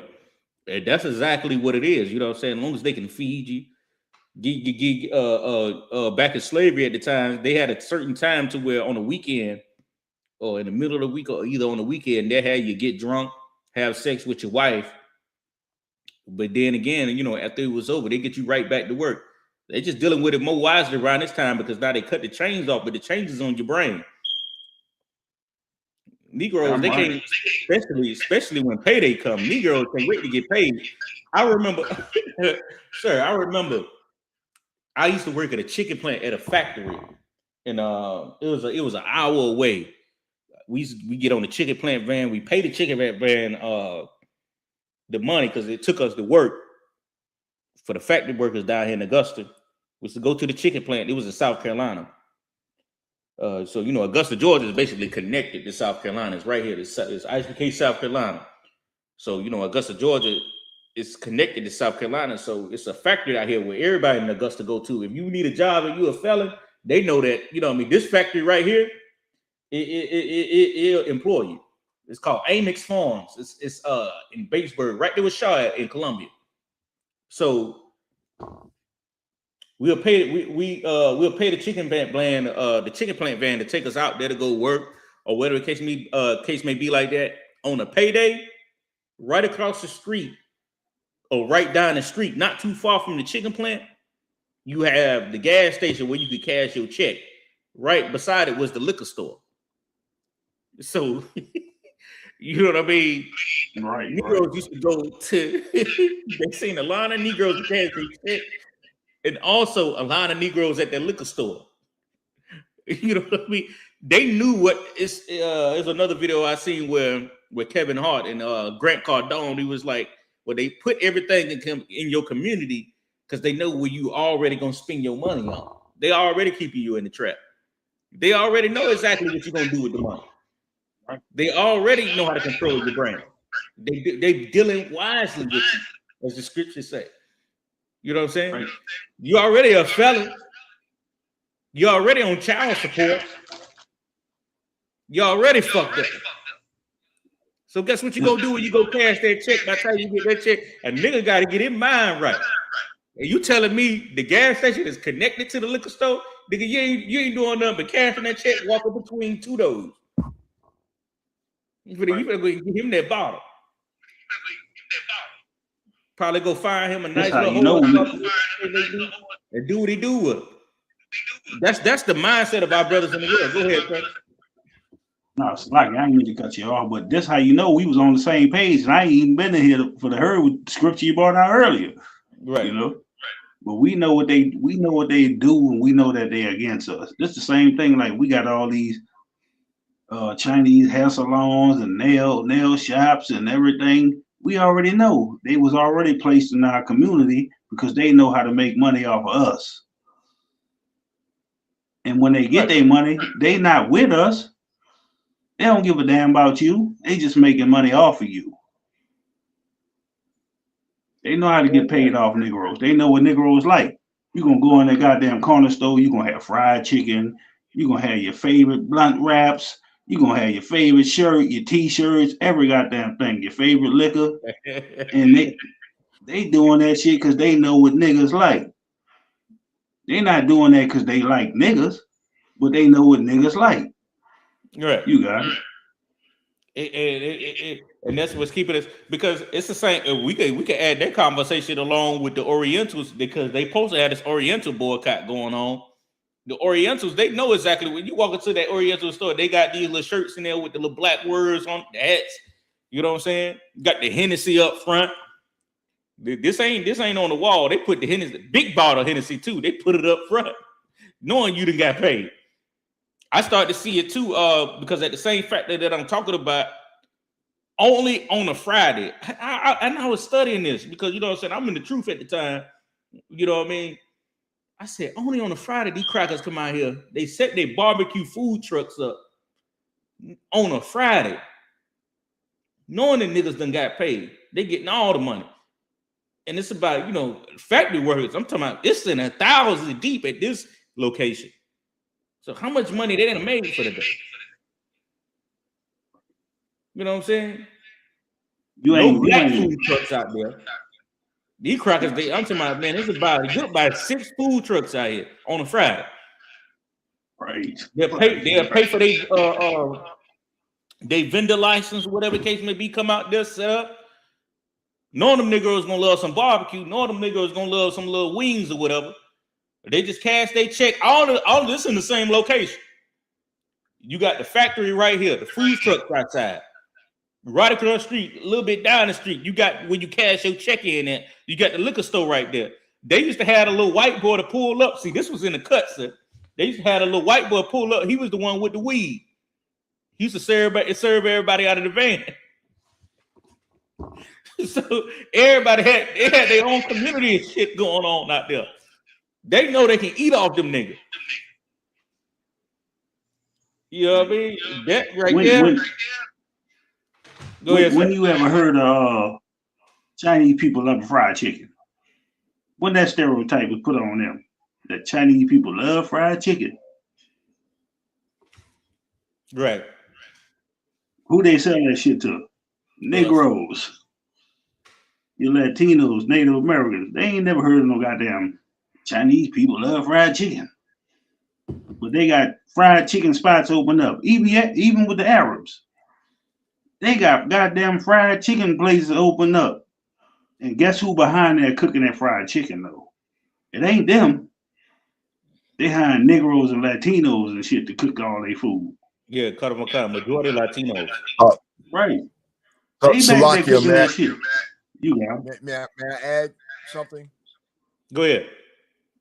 I went to a gasoline station the other day. It was one of those East Indians, and they had a sister in there frying some fried chicken wings and stuff, because you can get your gas, and then they got the food section.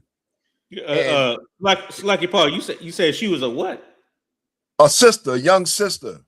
Oh, okay. An Israelite sister in there frying chicken in an Indian gasoline station. It was a gasoline station that had like they sell food too. They got chicken and pizza to the side, and you can get gas and whatever else in there. It was one of them gasoline stations ran by them Indians. But they had a sister in there cooking.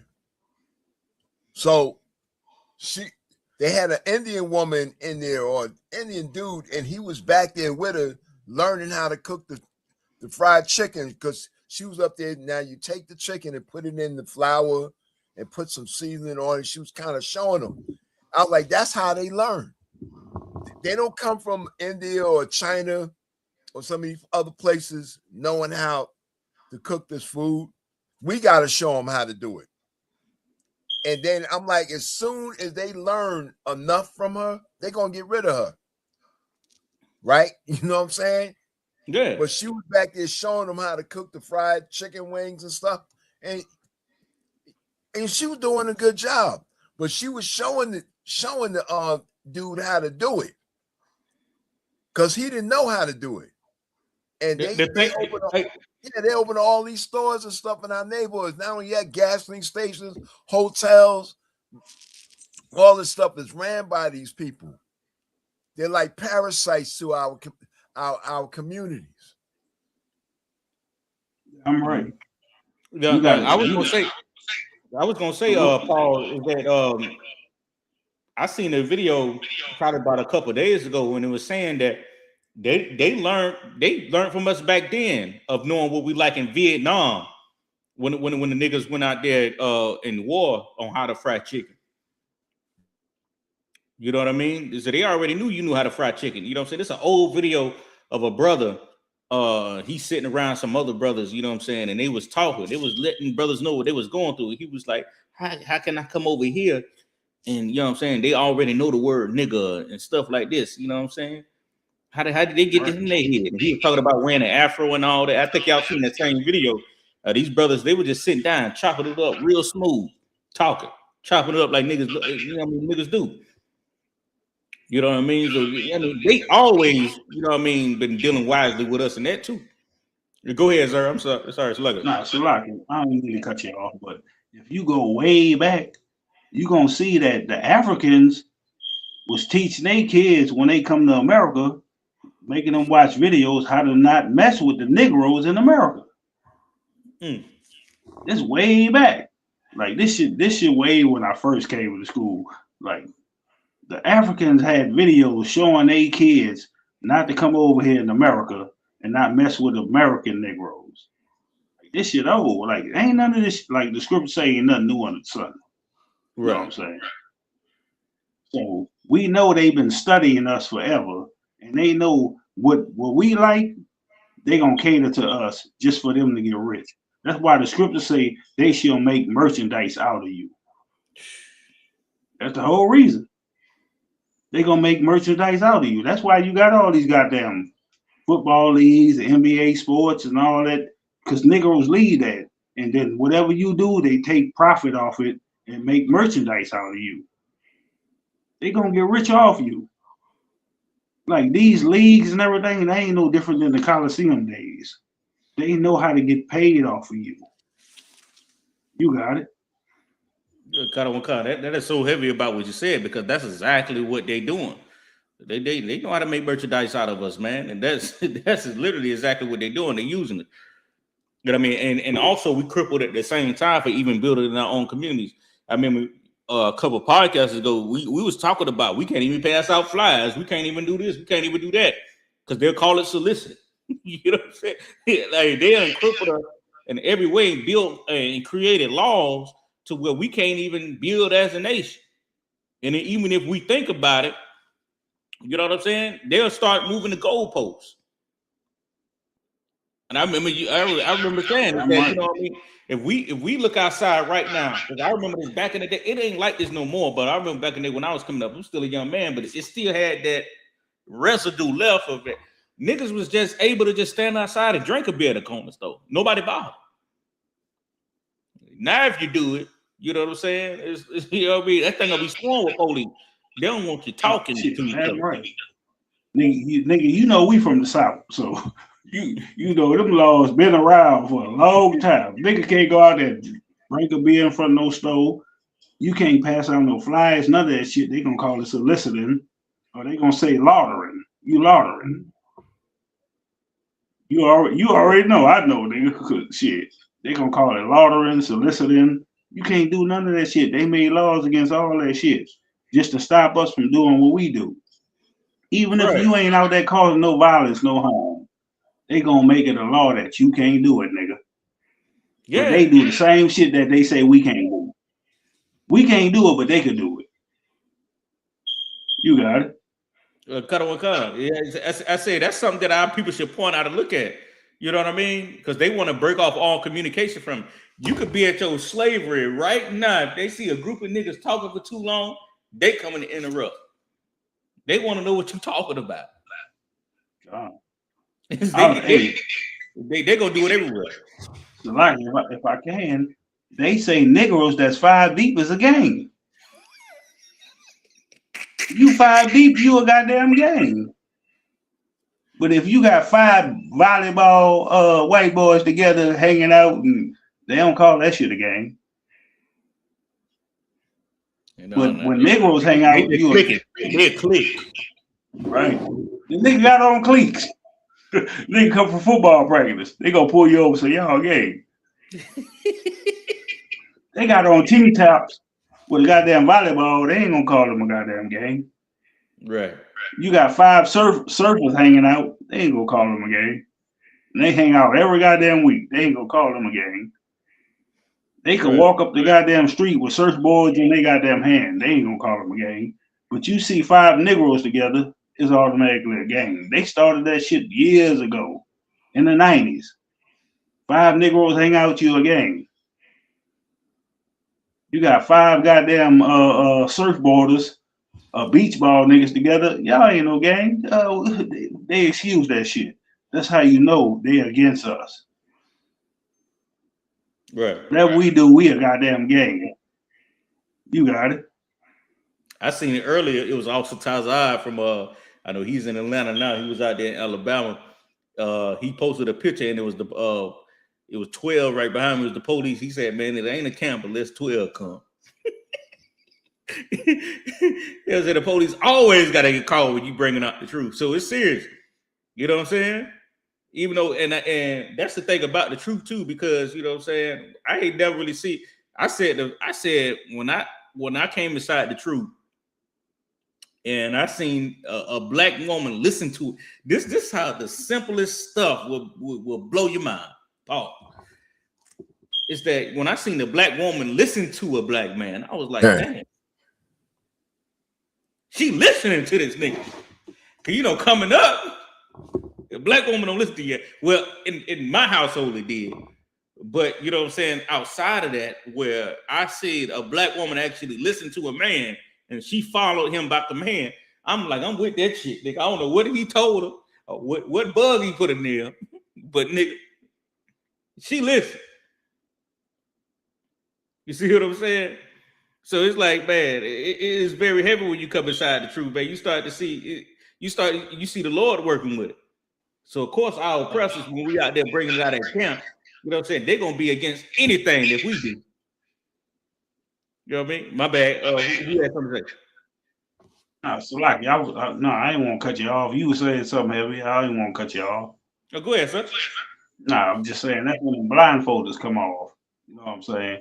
You really start to see what's going on. Like you don't get fooled no more by your fake ass. We all American. No, we ain't all American. You got to look at your oppressors, the ones that come invaded and took over. Like you got to realize what your oppressors did. They come unalive our Native American brothers, Latinos. You know what I'm saying? Issachar that was here to take over this land. So we wasn't united when y'all invaded and took over. It wasn't nothing about being united. It was about them taking over. Right. It was about them having power. We ain't never been equal. That's in your constitutional law. They still look at us what it is, 3/5 of a human? 3/5 of a man. That shit ain't never changed. Why they ain't never changed that law if they look at y'all as being equal? that law still ain't never changed. That we are all the same, because we not all the same. We still 3/5 of a goddamn human to them. They ain't never changed that shit, because we never been equal. They always wanted to conquer and divide and rule. That's why they went to war with the sword. Like, we don't have to go to war with the sword to say we getting across. We just gonna speak this truth. I ain't gotta come out and live you to believe this truth. Either you gonna believe or you're not gonna believe, but I ain't gonna unalive you because you don't believe it. You got it. What you said is so right, sir. Because we always been spiritual as a people, even in our ignorance. I see niggas out there even when they get tattoos, they tattoo something on their body. To be remembered and shit. You know what I'm saying? To they woman name or what else? What else? A dead homie or something like that. You know what I'm saying? You see what these heathens believe in, man. You got an Arab there blow himself up just so he can get 7 wives in the next life. Right. What they say? What they? Goddamn, no. What I'm thinking about, the Arabs and Muslims. When you get unalive, you get 77 virgins and some raisins or some shit. Whatever they say. I've been looking at this retarded shit. Like, you know what I'm saying? When niggas do some shit now, it's unlawful. You don't want to get no tattoos done like that. But what I'm saying is that even when they go ride on somebody, you done had to do something to a nigga for them to do it. You know what I'm saying? You know what I mean? I was watching Power the other day. Certain the Power. 50 Cent, he got something called Raising Canaan. And at the beginning of the show, it's already popping off. The little brother had died. You know what I'm saying? Then you had the big brother. He ready to go ride on anything that's breathing right beside him. You got to do something to us, or even in our ignorance. You know what I mean? It's still towards something spiritual that's positive in a certain way. I would say that, none of it is right according to the Lord. But you start to look at what these heathens do, just like what you just said. We ain't gotta spread the sword because you don't believe in something. You know what I'm saying? Like, you talk about Allah, you want to kill everybody. Like, how you gonna fight for your God? I thought your God was supposed to fight for you. These brothers, like, he was out here really fighting for God. What you said about the crazy part is everybody believe in God, and then the Most High is against homosexuality. So you can't fight and say I believe in God, he against homosexuality. That means there's a difference. Right.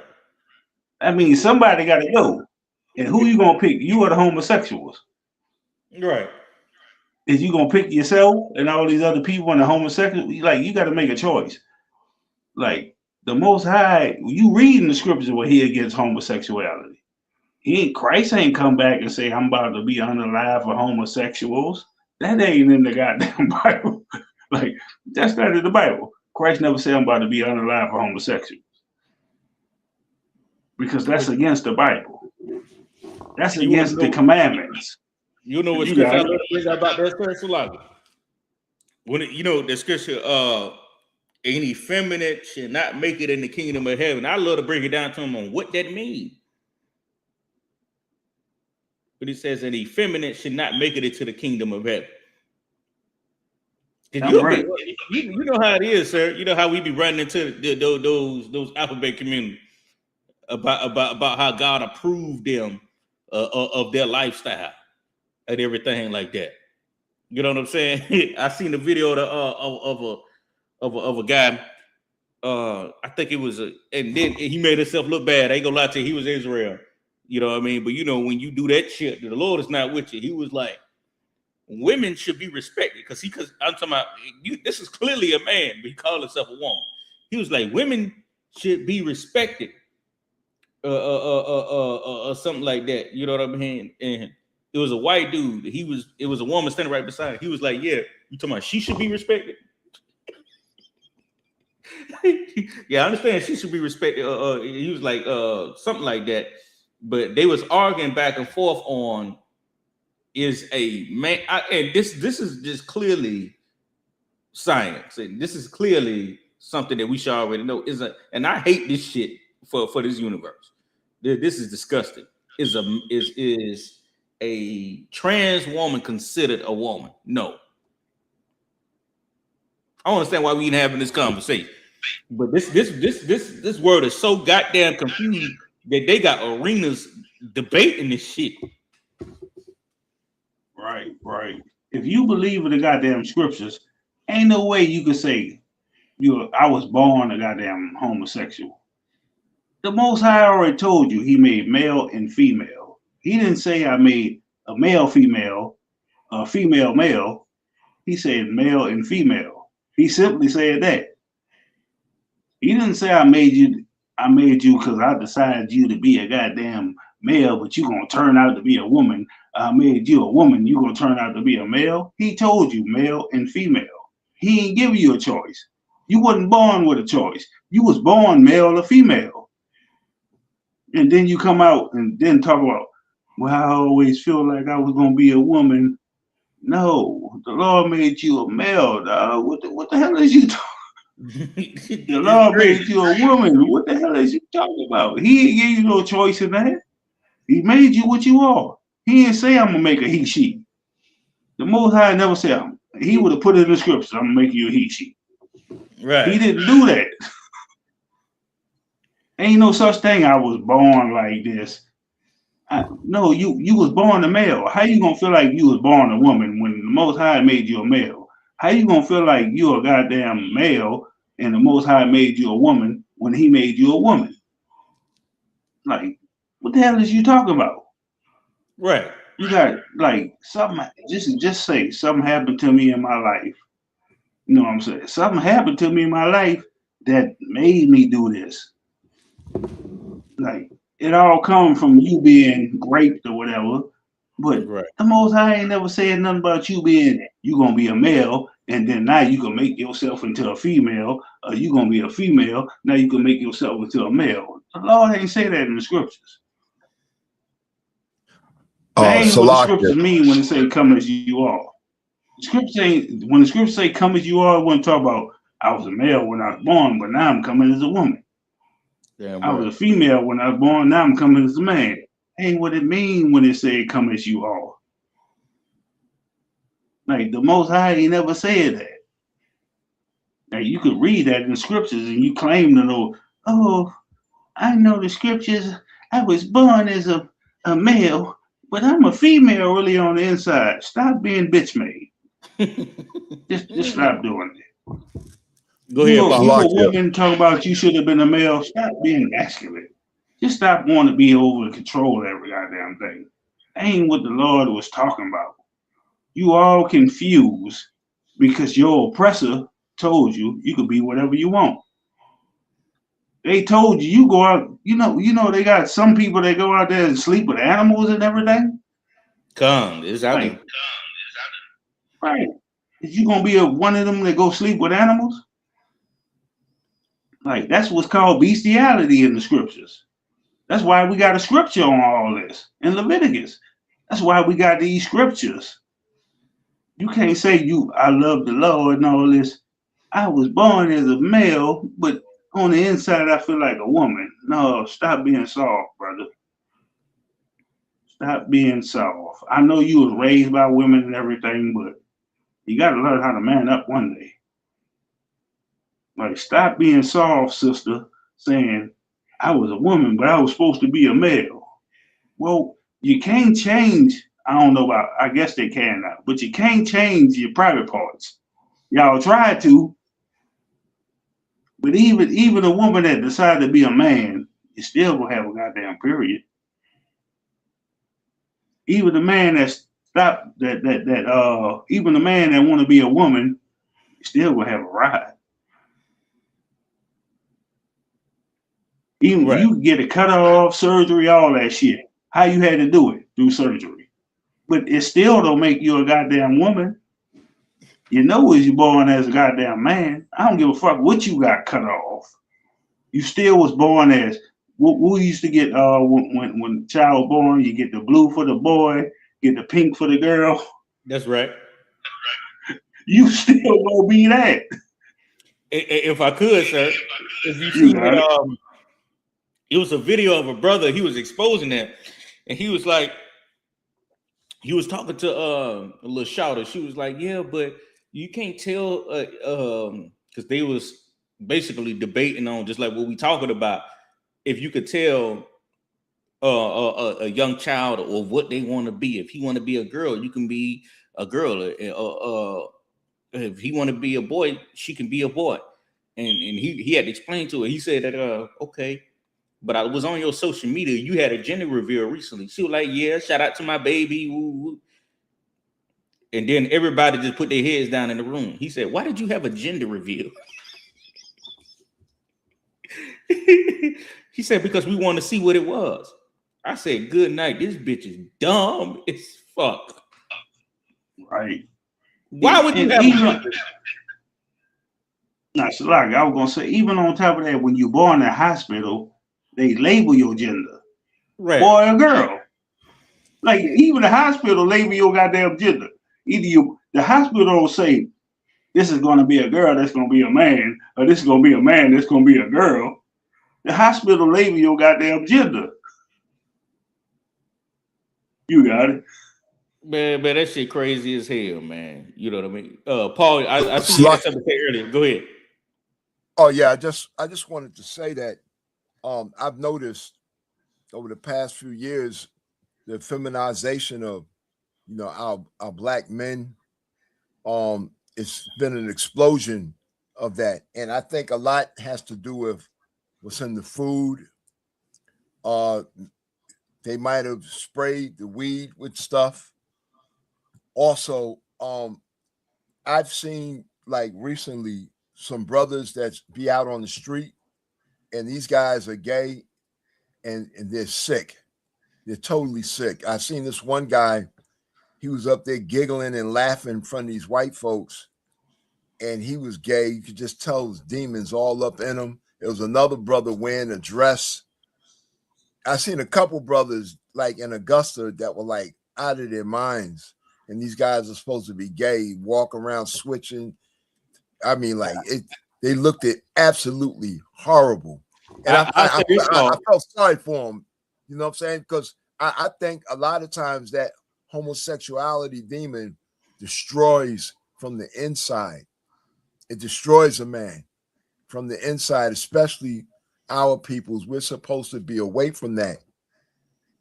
And it's sad when we see brothers like that and sisters. But exactly. I see the most damage with brothers. Exactly. But you want to know the reason those brothers are like that, man. They never been exposed to the truth. I'm gonna give you a story. I remember Uncle Matabar, he on here now. But if you remember about a couple of podcasts ago, he was like, man, I don't give a damn how many Big Macs I eat. I ain't finna be no faggot. You know what I'm saying? Right. It's you can put whatever you want in the food. Who gives a goddamn? You know what I'm saying? You go eat whatever that's lawful right near you. You know what I'm saying? But you know what I mean? The Lord controls that spirit. You know what I'm saying? You got to know exactly what to do. You know what I'm saying? Not saying that, you know what I mean, you're going to eat something that the oppressor probably done gave you and he probably tampered with the food or whatnot. But you know what I'm saying? I don't give a damn how bad I'm eating. It's not going to make you suck no dick out. If I can. Go ahead. The reason why I brought that out you said a couple podcasts ago, because even Paul got bit with, Paul got bit with a venomous snake, but he was on the poison. Mm-hmm. You see what I'm saying? Like, I don't give a damn what you put out there. It's not going to change me from this truth. You know what I'm saying? Like, and a lot of niggas got to get, I see a lot of niggas be on that food conspiracy, everything, you know. Oh, you eat McDonald's and you eating this, you eating. Like Paul said, Paul got bit by a goddamn snake, venomous snake. And that shit ain't even faze him. You just got to follow the truth, brother. You got to be in this truth, brother. You can't be talking about, oh, well, I ate a Big Mac today. I shouldn't have did that because they got this in it, they got that in it. You know what I'm saying? Some niggas like Big Macs. You gonna get mad at a nigga that like Big Macs? You gonna get mad at a nigga like nuggets? You know what I'm saying? You gotta know that you protected by the Most High when you in this truth, man. Like the Most High could take us out anytime he want to. You ain't even gotta eat a goddamn Big Mac. You ain't gotta eat no nuggets. You go outside and breathe air and just pass over and be unalive. So it ain't about all that all the time. I'm not saying don't be healthy and be unhealthy, but you gotta realize the Most High can unalive you anytime he want to. That's why he say, I make alive. You know what I'm saying? I make sick. I'm paraphrasing, but that's the whole reason on it. Don't be listening to all these goddamn conspiracy theorists all the goddamn time talking about, oh, don't eat the Big Mac. They got brain in it. They got baby fat. They got, like, if the Most High want to unalive you, he'll unalive you. Damn right. Like, you could be the most healthiest nigga that been lifting weights all your goddamn life and go outside and get hit by a truck. What you gonna say then? What you got an excuse now? I was building weights, I was eating healthy, and go outside and get hit by a goddamn truck. It's like that. What you gonna say about that? Right. A fly don't fall out the sky without the Most High's permission. Right. Like, but it's just when it comes to this transgender, homosexual, all that. No, the Lord ain't made you to be none of that shit. The Lord made you to be a boy and a girl, Damon. You know? Right. Don't wake up talking about I feel like a girl the next day and you a grown ass man. I feel like a girl. Like, that's just weird. Like, come on, man. Hey, sir. To lock your go ahead, Paul. I had took my grandson to a McDonald's a few months ago, and these Edomites came in, and it was a man and a woman, but the man was the woman. The man dressed like a woman, and the woman was dressed like a man. It was one of those mixed up, newfangled LGBT type couples. It was actually a real man and a real woman, and they had children. And when I looked at them, I was like, who is that? Because I looked at the guy, he looked like a woman, but I had to look back. This guy looks like a woman, but he looked like a dude. And then his wife was dressed like a man, and she was a woman. And they had young children, and these some Edomites that came in there with their kids to play at the on the playground there in Augusta. And I was just like, man, that's just crazy. But you gotta realize, brother, in your mind, you gotta expect that from the oppressors. I was about to say that. Like, you know, he with that 300 Roman shit. We the 300. Them Negroes was out there homosexual, wearing skirts. I spent 300 days, 300 nights they was homosexuals. You got to realize Esau been doing this homosexual shit. Like, that been into them. That's why Esau is the most homosexuals on the goddamn earth. I went out to work today. I seen a big buff goddamn Esau and some skinny ass Esau, and guess what? They was homosexual together. I just witnessed this. I witnessed that shit today. Like, but this was goes on not just in my city, it's every goddamn city. Esau is a goddamn homosexual. They don't give a damn. They are fornicators. They don't give a damn. But that's the thing. Our people is not supposed to follow after them. Ain't no Negro supposed to be waking up talking about, I woke up as a man, but now I feel like a woman. No, you ain't supposed to be doing that. And you gotta realize too, like a lot of since we've been growing up, even Negroes don't know. I ain't about to say my age, but Negroes don't know. This been pumping in our brains since we were little. Look at Bugs Bunny. How many times Bugs Bunny came out there blah, blah, blah, and dressed up like a woman? How many of your favorite cartoon characters since we was young came out. They was manly, and then they dressed up in dresses. Like this was implanted in your brain that it's cool for you to wear a goddamn dress, and it's funny to you. When the scriptures tell you a man should not be effeminate, a woman should not wear. I'm paraphrasing, but what a woman should not met. Go ahead, say it again. What pertaineth to a man? Right. How many niggas was pertaining that way to a woman? Like this shit been in your cartoons way since the 90s, even before the 90s, the 80s, the 70s. So this way it's all come from because you've been brain controlled to think every day. We used to grow up thinking that was funny. Bugs Bunny dressed as a woman. That shit wasn't really funny. You know what I'm talking about, boy. You know what I'm talking about? I know what you're doing. They was dressed up, dressed as a woman, and we used to think that shit was funny growing up as kids. We thought that shit was comedy. Right. When that shit really wasn't comedy, it was mind control to make us accept the shit. That shit wasn't funny, but we thought it was funny because we was kids. Because they came out, Bugs Bunny ain't supposed to be wearing no goddamn dress. Bugs Bunny used to kiss what your boy with the shotguns? Yosemite Sam? Yeah. He used to kiss him on the goddamn lips. That shit wasn't funny, but we took it as funny because we was getting brainwashed way back then to think homosexuality was a fine thing. You know how many cartoon characters you had way in the 80s, 90s coming out dressed as women and doing all this shit, and we think the shit was funny? We thought it was funny. That's why the Most High gave us these scriptures way before this comedy shit. Like we used to grow up thinking that shit, oh, that's just comedy, that shit funny. Not realizing they've been pumping that shit on us way since we was a kid. So, Lakia, may I say something?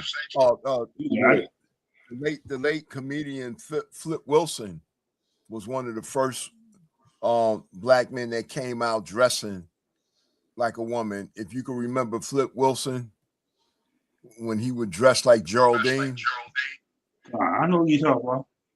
Yeah, and then Tyler Perry didn't help. Well, I remember when I first seen Tyler Perry, I didn't like him at all.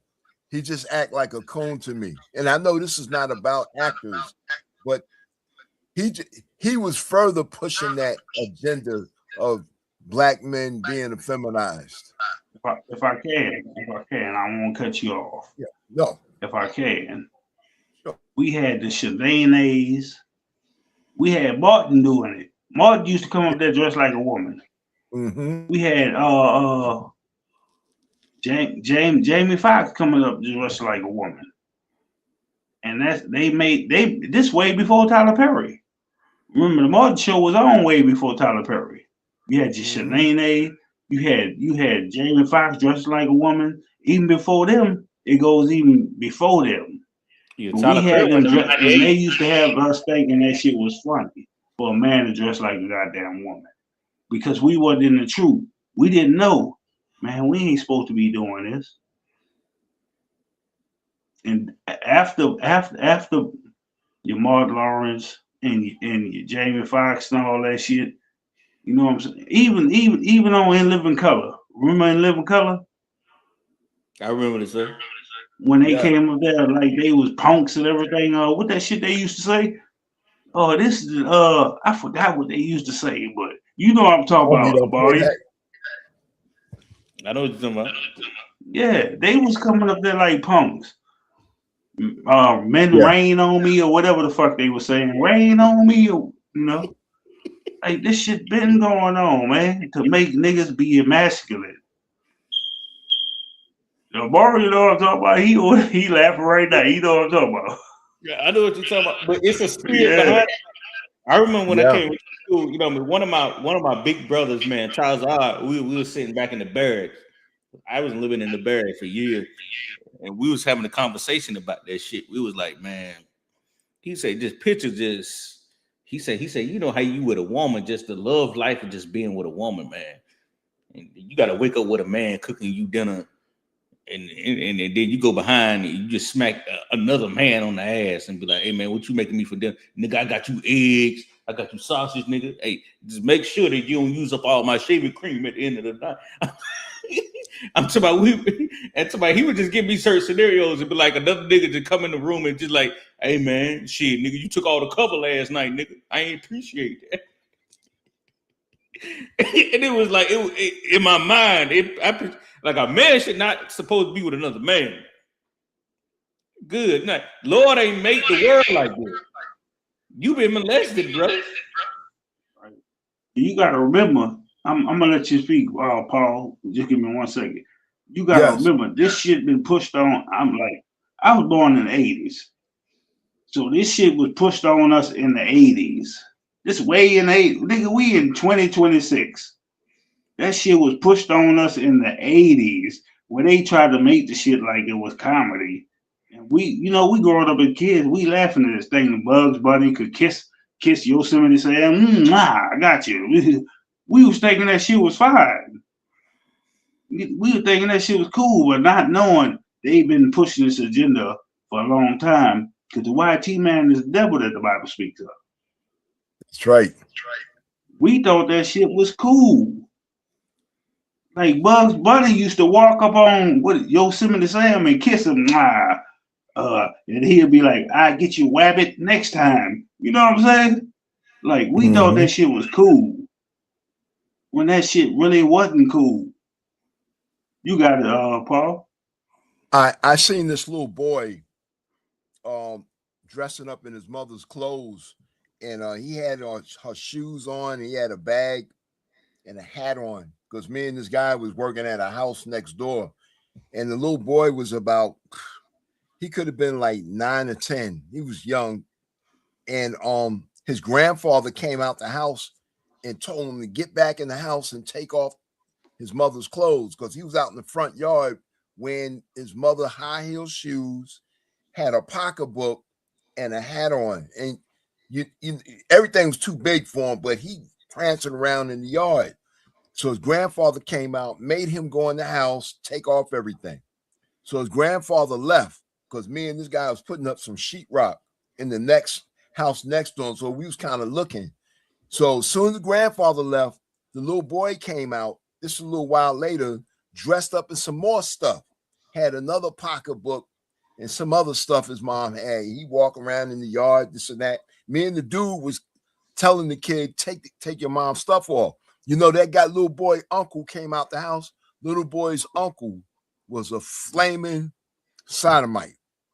And I was like, that's where he learned it from. Because when the guy came out, we could tell that was like maybe his uncle, right? And I was like, man, look at that guy.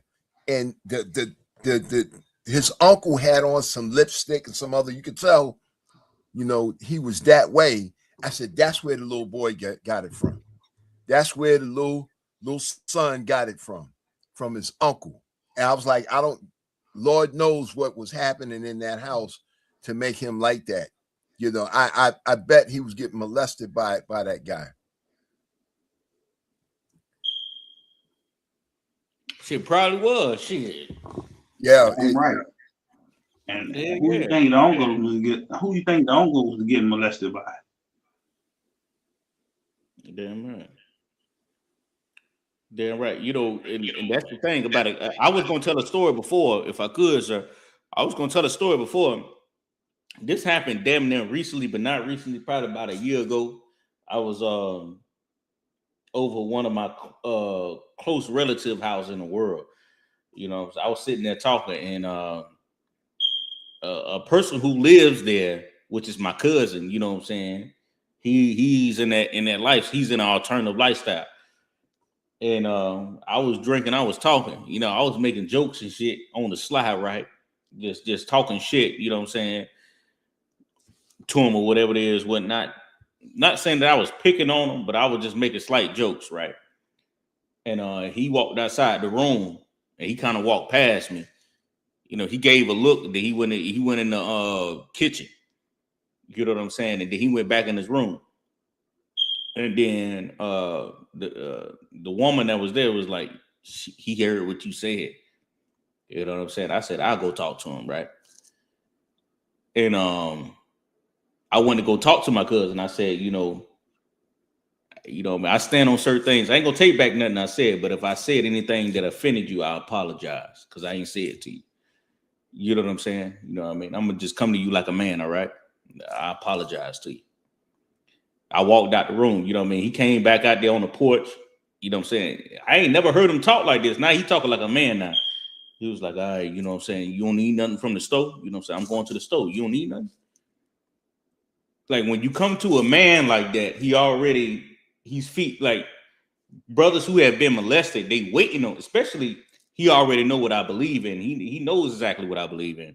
But when you go to certain brothers like that and you apologize, you treat them in a way where you treat them with respect. You let them know that you was wrong. You know what I'm saying? Nah, he deep in his voice. He want to walk like you walk and walk the way you talk. You know, they start to change up their demeanor. You know what I'm saying? You got to understand, those brothers are broken. They've been through a lot of shit. You know what I'm saying? You know what I mean? Yes, they do live that eternal lifestyle, but you want to know what caused it. And we got to change that. And then, that's our job. Once I seen that, I knew that the Lord led me to the right brothers and to do things in the right spirit. You know what I mean? Yes. That's You know what right. I mean? I kind of felt wrong for making jokes behind his back, but I knew that the Lord had me do it so he could come to me. I'm not really sure what he's living now, but picture if he keeps that up where he'll be at. Now you'll change another brother over. You know what I'm saying? You'll want another, but he didn't share himself too. You know what I'm saying? Because once I said this man ain't never deep in his voice. You know what I'm saying? But now, when you're around a man who done came to you like that, you know what I mean? Their spirit transfers. You know what I'm saying? You could be around a trooper. You could be around a trooper in the UPK, and the trooper had you stand up straight. You know what I mean? It's about their spirit, man. That's right. That's right. The spirit of the sodomite spirit is an evil spirit. It is an evil spirit. Yeah. They try to make it, like you said, they try to make it funny, put it in cartoons, have it on shows. It's okay. You know what I'm saying? They try to make lighthearted. It's just two guys holding hands. Yeah, I seen this book. I had went shopping one day. It was at a Ollie's or one of these other stores there in Augusta. They had this book there. It's My Two Fathers. Oh, this is my two daddies or something like that.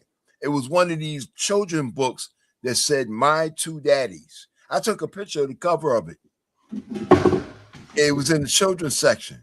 My Two Daddies. And then, it went through the whole thing. But, it's an evil spirit that it will destroy our peoples. And not only does it do that, we can't make children. So they put that out there for us, and we end up destroying ourselves because of it, because we can't build families. It weakens the warrior class, the Israelite man, the warrior class. We're supposed to protect our women and our families, but we can't do it if we've got transvestites running around. Yeah. You know what I'm saying? I agree. I agree with you. We can't do it if we have anything running around that ain't of the Lord. Really, you know what I'm saying? You know what I mean? Anything that's of the Lord, you know what I mean? That's against the Most High. We can't do nothing. Not only with the gay shit, you know what I'm saying? Nothing. If it ain't of the Lord. I mean, you could be in a Christian church and a straight man. Yeah, but if you ain't following what the Lord say, shit, nigga, ain't nothing finna happen. You know what I'm saying? You gonna be right in front of the judge begging for justice, and we ain't getting nothing, and then forgiving our oppressors after they unalive your son. You know what I'm saying? If we're not doing anything that the Lord ordained or what the Lord wants to happen, we can't expect to see anything or no fruit come from it. And that's exactly what we're doing in the Israelite School of UPK. You know what I'm saying? Doing everything the right way, man. That's right. You know what I'm saying?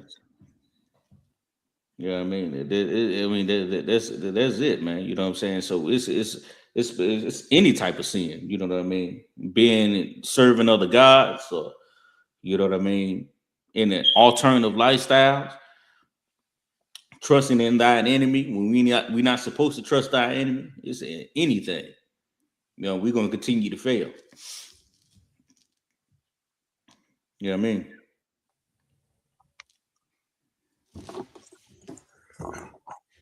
So let's get Ecclesiasticus 12 and 10. That's a scripture. I should have pulled that earlier, but we're gonna pull it right now. Let's get Ecclesiasticus 12 and 10. I know time is winding down. Ecclesiasticus. Ecclesiasticus chapter 12, verse 10. Mm-hmm. Khan out of the Khan. Ecclesiasticus chapter 12, verse 10. Never trust thine enemy, for like as iron rusteth, so is his wickedness.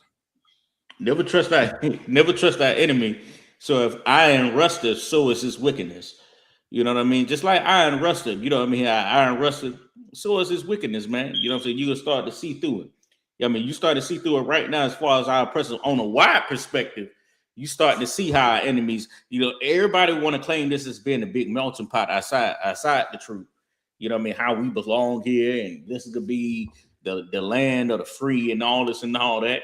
You trust inside your enemy like Martin Luther King did, or as we know, you know what I mean, that was a whole organized organization, or you know what I mean, anything like that. We'll start to see how we've been bamboozled. You don't ever want to trust these people. Stick to the blueprint that the Lord has given you, and then we're gonna continue to succeed. In the Israelite school of UPK, we laying down that blueprint. You have to do it. You know what I mean? And we already know the order. You know what I mean? You become a young man, you become a trooper. You know what I'm saying? And you work from there. You're gonna learn. You know what I'm saying? Exactly the way you should be as a man. The way we was taught in the world was totally wrong. And I hate when these fake ass Israelites come. Man, these fake ass Israelites is about to get on my goddamn nerve with this shit, man. I don't know how many DMs I got. Oh, yeah. All wrong for this shit, especially out here in Augusta. We should join each other. Ain't nobody joining with your ass. You know what I'm saying? What we have to learn is that, man, if we not really doing certain things a specific way, it's not going to work. You see a lot of fake Israelites talking about you should have a unity camp. I don't know what the fuck that is. I'm going to say that again. I don't know what a unity camp is. Unity for what? And y'all believe in this. You know what I mean? Like we said before, you got certain Israelite camps that believe in raping women and doing this and doing that. And I'm supposed to stand beside your ass. And we going to push this what so-called is the truth along with your ass. Not knowing the Israelite school UPK, we the ones who got the truth, but we joining you. Man, that shit ain't gonna happen. Ain't no unity camp if we walk in unevenly yoke. Like, we don't believe what everybody else fucking believe. Don't get mad at us. ISUPK is the truth. You got to realize all these other schools broke off from ISUPK. So don't get mad because we don't believe what they believe, and then you want to have a unity camp, and y'all go to goddamn camp knowing y'all don't believe what everybody don't believe the same goddamn thing. Y'all ain't walking evenly yoked. Right. Because y'all gonna go out there, hold up, we can't teach this, we can't teach that, but y'all won't have unity. You got it. Right. You definitely right.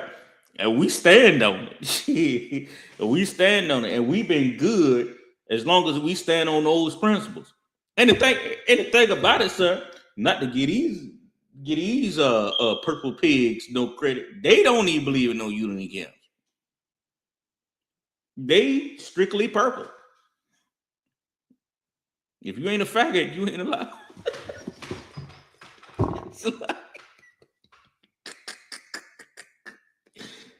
And you're gonna see that shit fall eventually.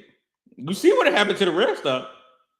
Because if you bring up the main conversation, even though we the elite, we the Israelite School of UPK from the beginning, is only ISBK and IUIC, and we already know that's a government operation. Only reason why they stand. That shit, the police. You know what I mean? And we the truth. And you're gonna start to see us overthrow everybody because everything that we said from the beginning is the truth. And if you come in here, you have to be a real fucking soldier. No matter what's going on in your personal life, no matter what's going on, nothing. You got the counsel, you got everything that's gonna lead you straight through it. And I'm telling you, that's gonna be your main motivation. When you look out there, you see the people that you waking up, and especially when you got brothers and sisters that's depending on you. You know what I'm saying? You gotta have a certain balls about yourself by coming up in here, man. To go ahead and keep it real with you now. If you ain't really ready for that responsibility, you know what I mean, don't bring your ass up in here. Yeah, I mean, come up in here, you know what I'm saying, but don't really take on that responsibility. Be a citizen, pay your tithes. You know what I'm saying? But don't take on that responsibility. You know what I mean? I would say. You know what I mean? You did, don't do that. You know what I'm saying? You know what I mean? I mean, we gonna be light on you about that, but you know what I'm saying? But hey, man, this is the home of the truth. You know what I'm saying? I know the time is winding down. We getting to the end of the hour. Anything anybody else got to bring out? I think I'm in on the videos. We in on the scriptures. We done gave the people what they need. Anything anybody else got to bring out for the night? We can go ahead and end it out with the one that we always do. No, I'm fine. You good, sir? It's like all I gotta say, make sure you like, share, and subscribe. You know what I'm saying? ISUBK Soul City Podcast, ISUBK Louisiana, ISUBK all channels. You need to be checking in. Right. If you're a brother or sister, you need to be checking in. You know what I'm saying? So you get this truth. Also, make sure you like, subscribe, share, YouTube, Facebook, wherever we at. Just do that. You know what I'm saying? But you got it. It's a lot of you. Cut Khan, send your donations and pay your tithes because y'all are the ones that keep this nation rolling. I mean, we got to work with each other, man. You know what I'm saying? This is how we keep the profits rolling. Send them all across the world, I would say, not only just the United States, because, you know, the 12 tribes of Israel is everywhere. So you want to make sure you go to ISUBK.com. Send in your 10% that y'all got, man, or send any donations. You know what I'm saying? Because, man, when I tell you that's a proper investment, they talk about the gold and all this Bitcoin and all that. This is the proper investment that you should invest in, man. You know what I mean? And you would not regret it. You know what I'm saying? Just like Ottawa said, man, subscribe to all UPK channels because I see people in here. They from all across the United States right now. You know what I'm saying? We got one in North Carolina, some of them in Cali. So y'all make sure y'all check in, man. You know what I mean? To the city that's near you, and you could be the one that's contributing to your nation as well. You know what I'm saying? And remember, always, man, we not putting on our souls on the scale because it's not for sale. We ain't selling no souls around here. We're using it to build up our nation. With that, we're gonna say shalom. See y'all on the next one. We're gonna end it out with the intro as the outro. And then we're going to do our big one, all right? Just give me just a second. All right.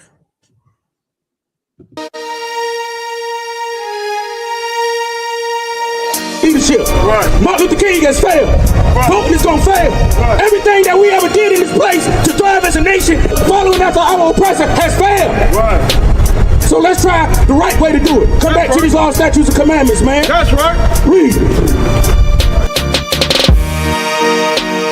You understand what I'm saying? To make it into the kingdom of heaven. Why? Because if you being evil as hell, what use of you being in heaven, being evil as hell? You gonna turn heaven back into hell, man.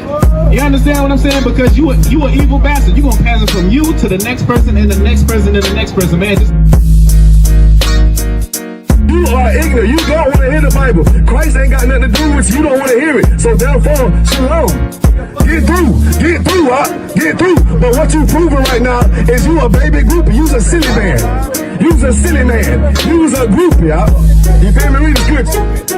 1 Corinthians 14:38. But if a man be ignorant, let him be ignorant. It says what? If a man be ignorant, let him be